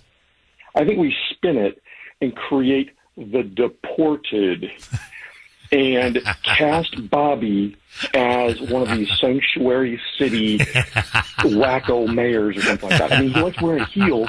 Maybe cast him as Michelle Wu. Oh, Alan, you really tattooed him. I mean, he'd be perfect for the part. That's the part tailor made for him. Alan, I got to ask you, doesn't De Niro realize that, yeah, he comes across as crazy and insane and unhinged, but that he's burning his credibility with so many people who used to admire him and watch his movies. So many people, maybe even they're apolitical, doesn't even mean whatever, they're independents, not necessarily even conservatives. But they look at him and they go, my God, the stuff that's coming out of your mouth. Like, doesn't he have agents or people around him who are saying, look, Bobby, look what you're doing to yourself, man. You used to be respected in Hollywood. Now you're like a national punchline. You're a joke. Alan, is he, speaking of the Democrats destroying themselves, is De Niro destroying himself? I'm just curious. His credibility, his career, how people perceive him, how he's viewed among so many. Honestly, I remember 20, 25 years ago, if you said to me, hey, name me some of the top actors in Hollywood, he would be right up there. Now, I laugh at the guy. Alan, how come nobody's telling him, you sound like a cuckoo? Like, it's time to call it quits, buddy. Or does he even realize it? Or does he just not care? What's your theory, Alan? Honestly, I think that this is what happens, when you have a stage 4 case of TBS. I think he just doesn't care. He's made his millions. I think he's comfortable enough where he doesn't need any more films in his roster. He's got enough to live on. Maybe he doesn't care about, legacy and passing anything on to the next generation of his family, like leaving them a inheritance. And maybe he's just like, you know what? I don't care. I'm not, far gone. Yeah, no, I think there's something going on with him. I agree with you, Alan. And I like that term, stage 4 TDS. And look, this is not original to me, but many people are saying the Democrats now have gotten to the murder your political opponents stage of democracy. They're going on about democracy. And now it's really, think about it. Stephen Miller is a Jewish Nazi. Do you know how sick and vile you have to be to even say something like that? And, you're openly inciting the political murder of the president's senior advisor, openly inciting the murder of the president of the United States. And, and MSNBC just is nodding, they're just nodding their head in agreement. The more he calls for people to be murdered, the more they love it. And that's the other thing. You watch MSNBC, it's like it's hate NBC. It's just a hate fest. And now they all try to outdo one another. Who hates Trump more? Who can say the most outlandish thing? So literally, Alan, this is where we are now in our country.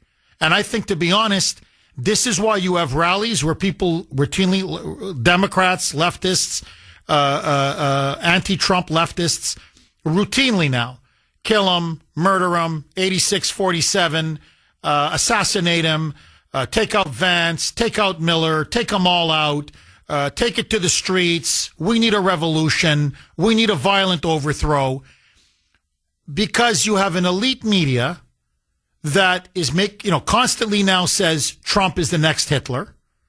You have an elite media that cheered the assassination of Charlie Kirk. You have an elite media, when you just stand back objectively, that has told the American people that Trump was an agent of Russia, a traitor who colluded with the Russians. You have an elite media that now, you just run down the whole list. You have an elite media that is telling transgender people that conservatives want to put them in concentration camps. You have an elite media that now says if you're a conservative or a MAGA or a Trump supporter, you are a quote-unquote fascist. You're a quote-unquote existential threat to democracy. And I think that explains the violence in our country. And I'll never forget when Trump said, this was in his first term, that the media is the enemy of the people. And he is completely right. He is completely right. They're not there to inform. They're there to inflame. They're not there to present the news objectively. They are there to brainwash, to incite, and to propagandize. They're there essentially to indoctrinate. And so if you look at the indoctrination camps that are our schools, public schools, colleges, academia, and then combine that with the indoctrination from the media, no wonder now you have calls routinely now for Trump to be murdered and executed and assassinated. And to me, the question is, how much longer is the country going to put up with this? Alan, final word to you. Historian, and one of my favorite parts of history, American history, is the colonial revolutionary period. And I've got to say, our founding fathers were geniuses for how they set this country up, and the constitutional republic. And I mean, they recognized that democracy was basically mob rule, and it would lead to exactly what we're seeing now. And if it continues, it's just a further proof of the genius of our founders. Oh, I so agree. I so agree. Alan, as always, thank you for that call. Robert in Maine, thanks for holding, Robert, and welcome. Can you hear me okay? Yes, I hear you loud and clear. Go ahead, Robert. Yeah, listen, this dovetails a little bit, Jeff, with what Alan just brought up. And before I say that, I just want to thank you and Sandy and Mike and your screeners and everybody else, because you're doing such a wonderful thing for the country. It takes little steps. It takes, common truth booklets being put out by patriots, and you're in the same genre of people like that. But I did want to say that when Alan brings up stage 4 Trump derangement syndrome, I've been thinking about that, and I've been going to a lot of venues. I went to one here in Maine last Saturday for 3 hours and watched all these signs and 86, 47, and all the rest of it.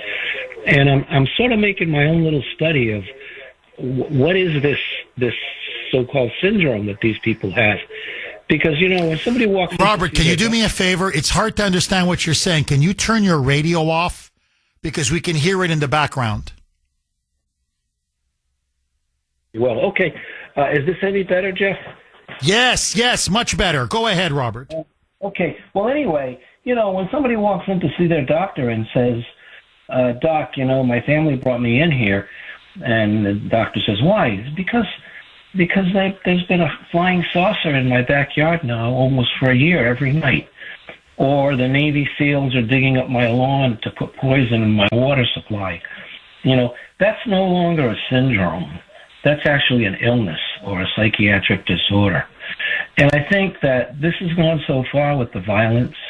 And what I saw just the other day down at this rally against Trump, I think that it needs to be looked at more seriously, because not only is it severe, but it's dangerous. It's bad for our democracy. It's bad for our leaders. It's bad for people like you and me. So I just want to dovetail with what Alan said about Trump derangement syndrome.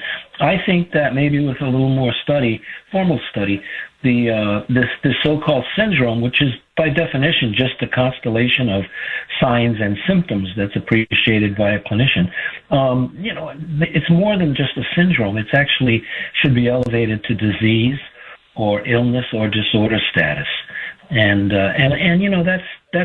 that's how things have gotten. So I just thought I'd bring that up, Jeff. No, you're dead on. Look, Robert, I'm very happy you brought it up, because really, all kidding aside, it's not a throwaway line or an insult or a jab or whatever.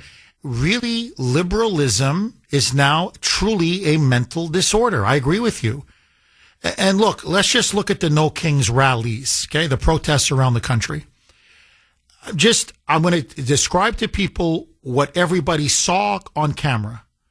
People barking. They're furries. They think they're cats. They think they're dogs. They think they're animals. And they go around going meow, meow, or they start barking. You have people who so hate Trump that literally it's like they're snarling. Like,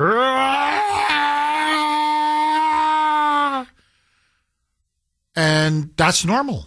For them, that's normal. They go around saying, literally somebody needs to kill him. Somebody needs to shoot him. Somebody needs to assassinate him. And, and by the way, they bring their children, and these are 5, 6, 7, 8-year-old kids, and it's F Trump, Mother F Trump, FJD Vance, kill the mother effer in front of their kids. Then they give the kids the microphone. And you know what the kid said? Just like a 5-year-old kid.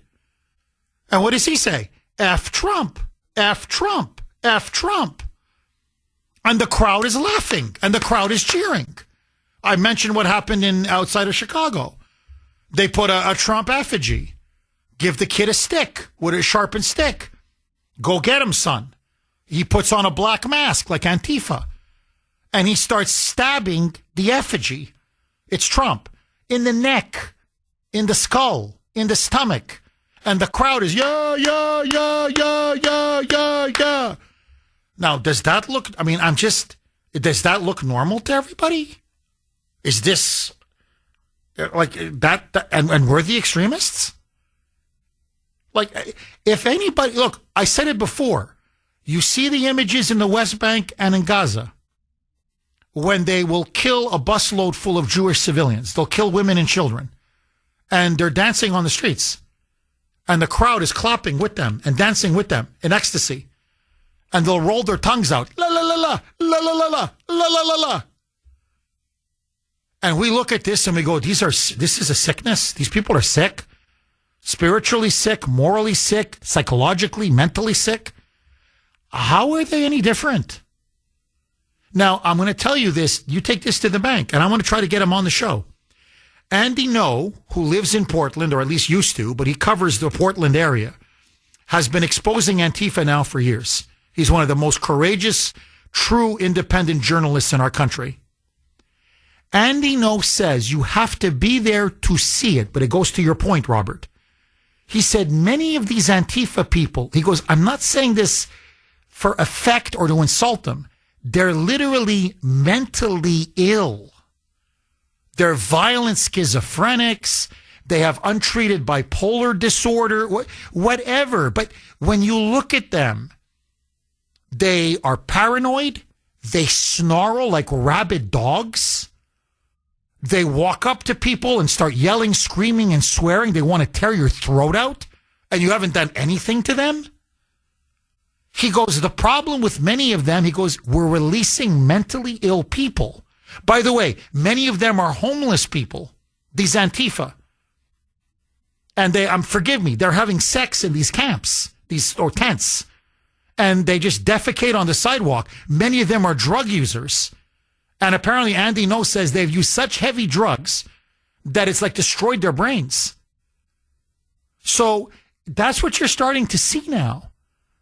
What you're witnessing now in front of our eyes, on the one hand, is extremely sad. It's very tragic for the country. But if you're a conservative, a Trump supporter, a Republican, you're like, boy, politically, we've never looked better. The country is becoming 80-20, maybe even 90-10. Because the lunatics, they're mentally ill lunatics, have now captured much of the Democratic Party. And the one sane guy, I'm not saying this to be funny, but really, the one sane guy is Fetterman in Pennsylvania, who suffered a massive stroke and was mentally debilitated for a couple of years. He could barely speak. And he's the only guy you listened to and said, actually, it kind of makes sense a little bit here and there. He's not completely off his rocker. And guess what? They want to primary him. Fetterman is going to get primaried. AOC and Bernie and Mamdani and Jasmine Crockett and Ilhan Omar have said, get this pro-Israel moderate out of the Democratic Party. So the one sane guy is the one guy they want to destroy. Now, it's sad for the party, but they're going down. There's no way. Look, America is not New York City. If New York City wants to commit suicide by electing a commie Mamdani, that's fine. That's their prerogative. You want to die, die. I don't know what else to tell you. You want to go down, go down. But the rest of the country, thank you, Jesus, is not New York. We don't have a death wish. We don't want to commit suicide. I like to live. Call me crazy. I like my life. I like this country. I don't like to destroy civilization. I don't like to destroy society. Maybe you moonbats do. That's fine. You've got New York and soon Boston, and you've got your Portland. But the rest of the country is looking in absolute horror. So, Robert, you can see it in the polls. You can see it again and again. Look, this was the biggest bust.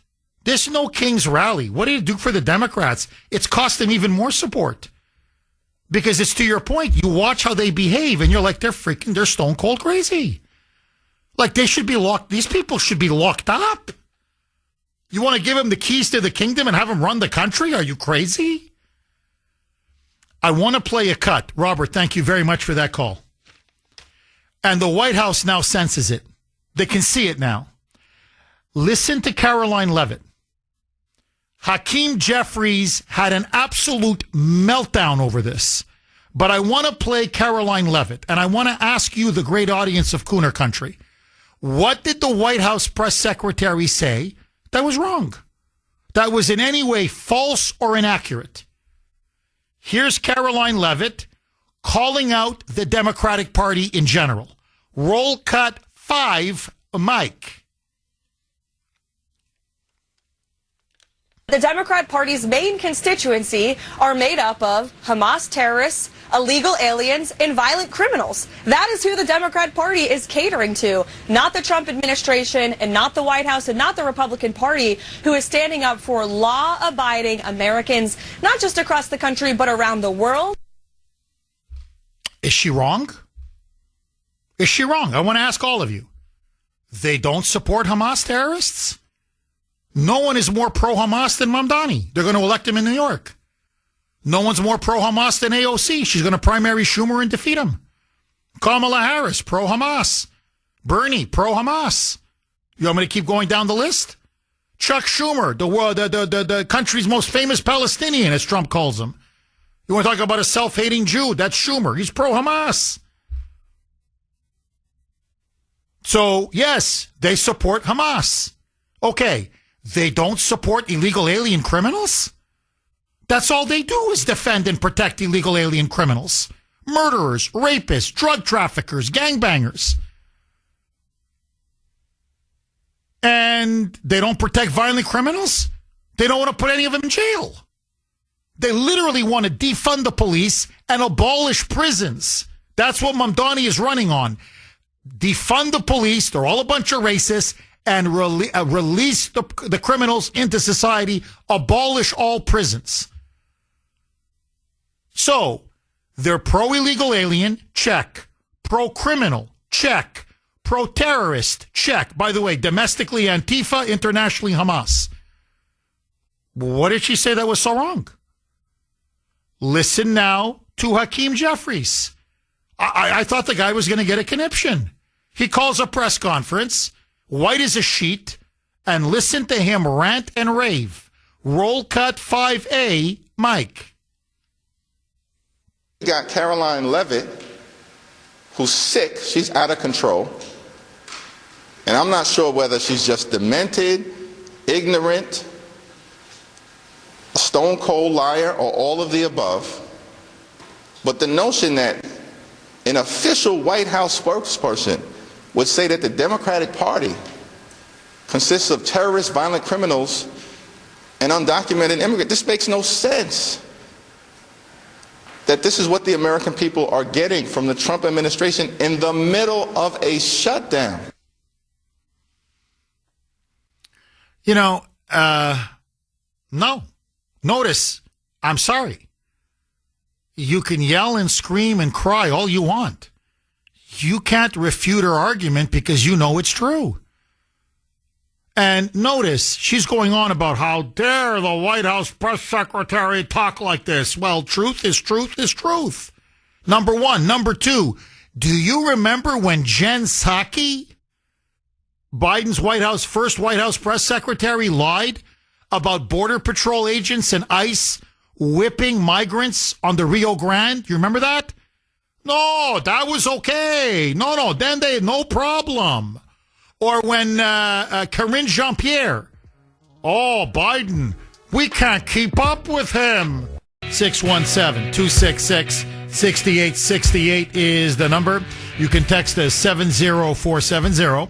70470. This is a very interesting text from 508. Jeff, I think the reason why Robert De Niro is so upset is that his son has become transgender. He is a proud Italian American, and now he has a son who wears a dress. His misdirected anger is all being taken out on Donald Trump. I'm no psychologist, but that's how it looks to me. Interesting. Well, whatever it is, there's something wrong in the head with De Niro. You can see it on him. There's something seriously wrong with him because he's sounding nuttier and nuttier and nuttier. Dan in New Hampshire. Thanks for holding, Dan, and welcome.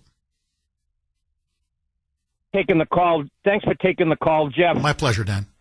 When you really think about it, and I've given it some great thought, the anger, the hatred, the jealousy, everything that's been sowed for the last 10 years against Trump, you got to understand it's much easier for people to be happy and full of joy and love, and it doesn't tax and it doesn't weigh on you emotionally.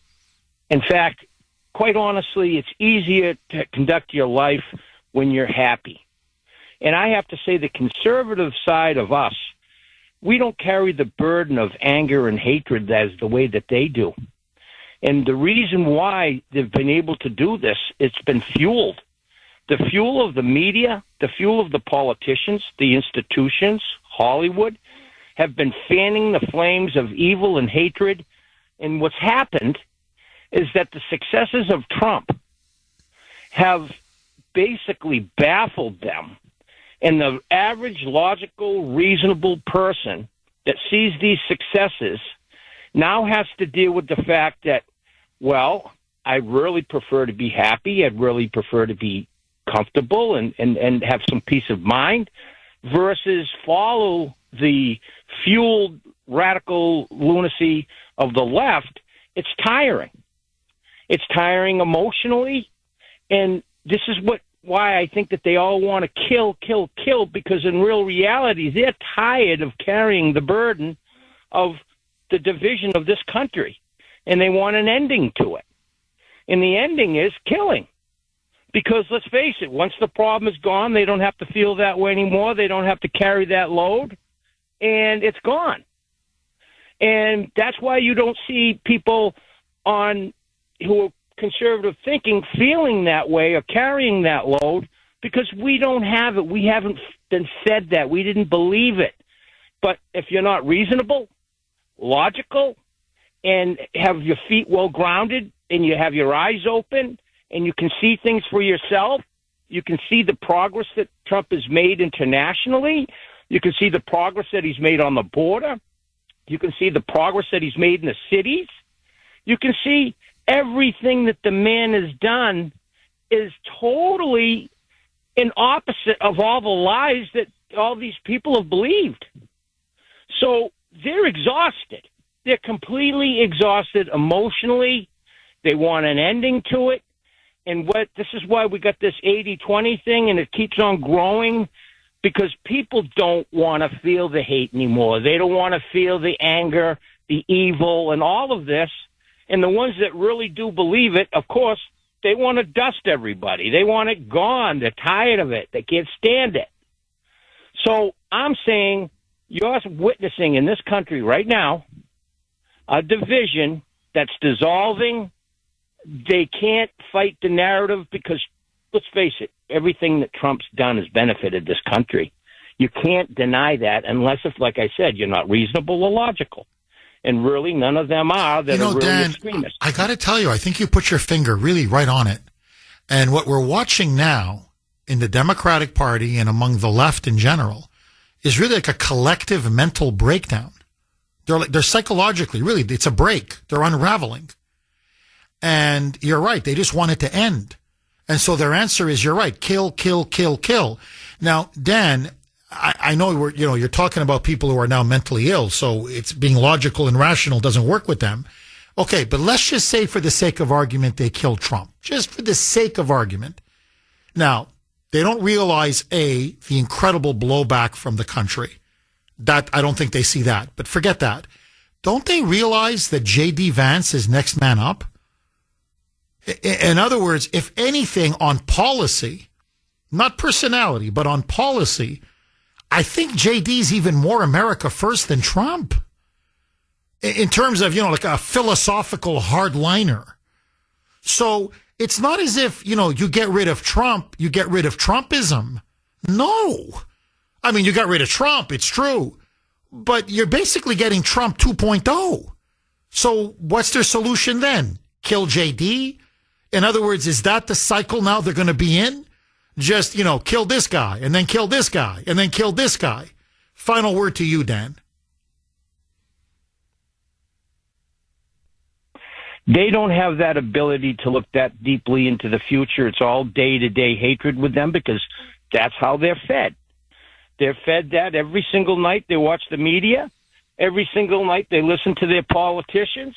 And the fact of the matter, if they really became more rational, like we were just talking about, they would see that our bench is deep and that if anything happened to Trump, his legacy and J.D. Vance and the rest of the staff are going to continue right along, and it's going to be 85-15. It's going to be 90-10, because let's face it, everything that's going on in this country is to the benefit, and they can't deny it anymore because, let's face it, the average person who was tricked and lied to and now beginning to go, whoa, this is not. Oh, they're right. No, they're awake now. Oh, you nailed it. Look, the country is winning under Trump. Okay, let me just very quickly throw this log on the fire. It's almost like an exclamation point to the entire show today. If you want to see how radical, how extreme, how ultimately deranged the Democratic Party has now become, they are now 2 weeks away from one of the most important off-year elections for the Democrats in their history. Why do I say that? Because Zohran Mamdani, their mayoral candidate in New York City, is now way ahead in the polls. The only thing now that could maybe stop him is there's growing pressure on the Republican nominee, Curtis Sliwa, to drop out of the race and endorse Andrew Cuomo, throw all of his support behind Cuomo. And they say that will give at least Cuomo a shot at catching Mamdani. But as things stand right now, Mamdani is going to win by double digits, and he's going to win in a landslide. Now, you know what Mamdani stands for. As I said on X last night, he is pro-Hamas, pro-Sharia law. He is a vicious Jew hater, an anti-Semite to the core. He's a vile communist, a self-avowed communist. He wants to abolish private property. He wants to drive all the billionaires and the rich out of New York. He wants a $30 an hour minimum wage. He wants government-run grocery stores. He wants universal daycare. He wants free buses. He wants to decriminalize prostitution. He wants to defund the police. He wants to abolish prisons. In fact, he said that if there's a domestic violence call, a 911 domestic violence call, don't send in the police, send in a social worker. And as any police officer will tell you, we have a lot of men and women in blue who listen to this show. Tell me if I'm wrong. One of the most dangerous, high-pressure calls any officer can receive is a domestic violence call. It's one of the most difficult things that police officers have to deal with on a regular basis. Tell me, am I wrong? Tell me if I'm wrong, because I know many of you have told me this. And you're going to send in social workers? Are you insane? Now add this. And this is the final nail that should be the final nail in his political coffin. After his debate, where he refused to denounce Hamas, and then literally went after Cuomo, saying, how dare you not go to a mosque? 10 years in power, you never visited a mosque once? How dare you? So now they want to make it mandatory or obligatory, if you want to be the mayor of New York, to have to go visit a mosque. What are we now, a Muslim country? What is this now, Sharia law? Now, after all of this, he then visits an imam, a radical imam. You can look this up. Please don't take my word for it. And he takes a picture with this imam at his mosque, arm in arm, smiling, grinning, ear to ear. Now, you're going to say, Jeff, what's the big deal? He's taking a picture with an imam. He's a Muslim. What's the problem? This is the very imam who is an unindicted co-conspirator in the first Islamic terrorist attack on the World Trade Center in 1993. If you remember that was the trial run before 9/11, in which six Americans were killed and countless others wounded. He was the imam who inspired the terrorists, who in many ways orchestrated the attack, inspired the attack, masterminded the attack.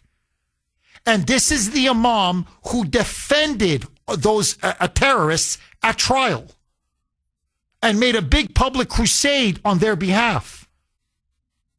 This is the very same imam, his words, not mine, who is asking Muslims in New York City to pray for an army of 10,000 Muslim men to, quote unquote, rise up within New York. And in one of his sermons, openly said, it is time for a jihad on New York. Who has openly said America is a quote-unquote sick, evil society. It is like a stinking, rotten garbage can. And it needs to be destroyed. And this is who Mamdani takes pictures with. In fact, then went on X, posted the picture himself, and said that he's proud to have his endorsement and that he is proud that this imam and his mosque are going to be supporting him in the upcoming election, and that this is a great, revered imam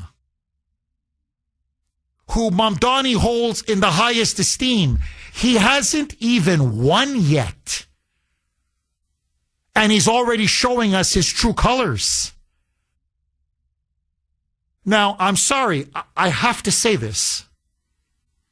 And you know how much I love the Jews and I love the Jewish people. Outside of Tel Aviv, the most Jewish city in the world is New York City. There are literally several million Jewish Americans who live in New York. If every single Jewish American, and the only reason why you're going to say, well, Jeff, why are you singling out the Jews? Because he hates the Jews. He hates America, there's no question.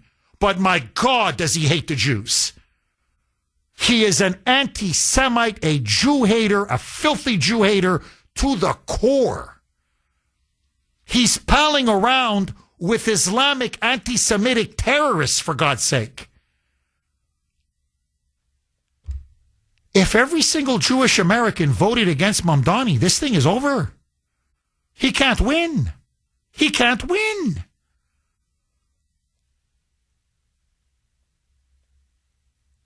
And you're going to allow this stealth jihadist, and that's what he is? He's a stealth jihadist? I'm not even talking about school board or city council, which to me is unacceptable. But to be the mayor of New York? The financial capital and center of the United States? And this is now the poster child of the new modern Democratic Party? Kathy Hochul, by the way, endorsed him. He refused to endorse her. That's how arrogant this guy is.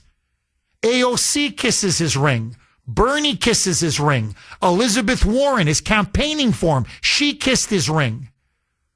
Schumer kissed his ring. Kamala Harris kissed his ring. Obama kissed his ring.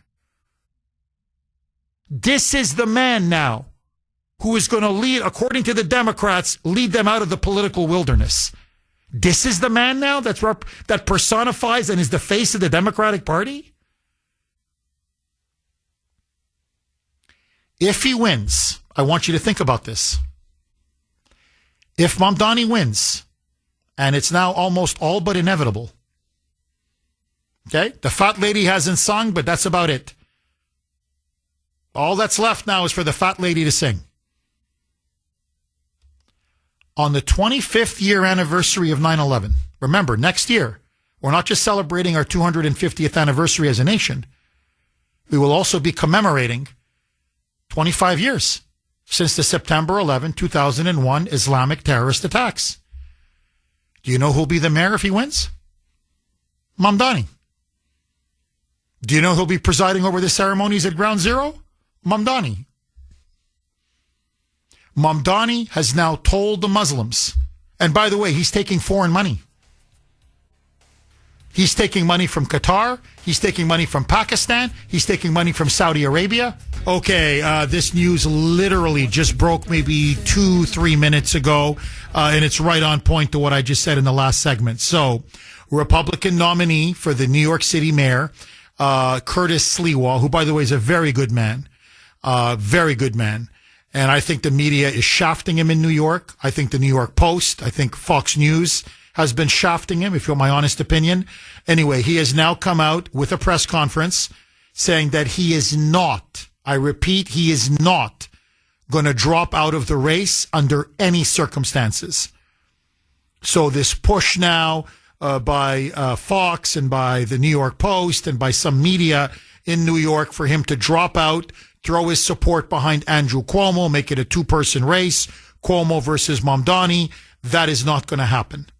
So Sliwa is staying in it to the bitter end, which means barring a miracle, because I don't think Cuomo can beat Mamdani, barring a miracle, Kami Mamdani will be the next mayor of New York.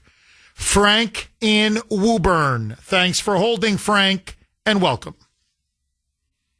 Good morning, Jeff. How are you? Very good. You know, when I see the Democrats about to blow themselves up politically, Frank, you watch. Mamdani will be a disaster for New York, but he will be a gift from the political gods to the Republicans across the entire country. And so you watch. Mamdani is going to burn the Democrats to the ground. So there's no way with him in power, there's no way, Frank, we're losing the midterms in 2026. But I digress. Go ahead, my friend. You know what? I don't understand what policies the Democrats have that's good. Not one. I can't think of one. Why should... I always voted Democrat. I didn't know nothing about politics. I just went DDD right down the line. And then when Trump was running, I didn't even know if Trump was from Ohio or Indiana or New Mexico. I didn't know nothing about Trump. And I heard about an outsider running for president. So they said, oh, he's from New York. I'm like, I don't know anything about him. So where he was an outsider and he was running for the Republican Party, the Republican Party, I said, what does he know? These Republicans, they've been in office forever. They're going to destroy him. He's going to make a fool of himself. And then when I watched and I listened, I said, oh, my God. I said, this guy, wow, he's quick with the answers, and he's making them nervous. And I was like, wow. And then all of a sudden, it's like both the antennas in my head went up. And I'm like, wow, who's this guy? He's the one that got me interested in politics. Before that, I didn't care. You believe it? Frank, not only do I believe it, to be brutally honest with you, there are millions of people like you. That's why Trump is creating a new political coalition. People are voting for him that never voted before or were former Democrats or felt disaffected. And that's why he got 78 million votes. And I think it's only going to get bigger and bigger and bigger. Frank, what is the one thing about the Democrats that has surprised you the most? I know you're saying they're wrong on everything, and you're right. To me, it's that they're going to elect essentially a Muslim extremist and a terrorist sympathizer as the next mayor of New York. Frank, that's the one that just, man, you want to talk about boggles the mind. But anyway, that's me. What about you, Frank? What is the one thing that has surprised you the most about the Democrats? Well, now what I'm really not liking about the Democrats most of all is, can they stop lying? That's a very, very good point, Frank. That's an excellent point. Frank, thank you very much for that call. Kathy in Danvers. Thanks for holding, Kathy, and welcome. Hi, how are you? Kathy, I hate to do this to you. I've only got 1 minute. The floor is yours. Go. Cuomo, he's in it to make New York fail. They wanted to keep his book money. They're keeping half of his campaign money. Why would he even want to run? But to take votes away, just like Kraft did in Boston, to take the votes away from Republicans. 400 votes.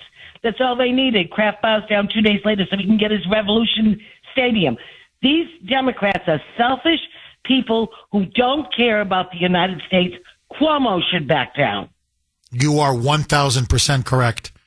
If Cuomo stepped down, Sliwa would beat Mamdani. You are dead on.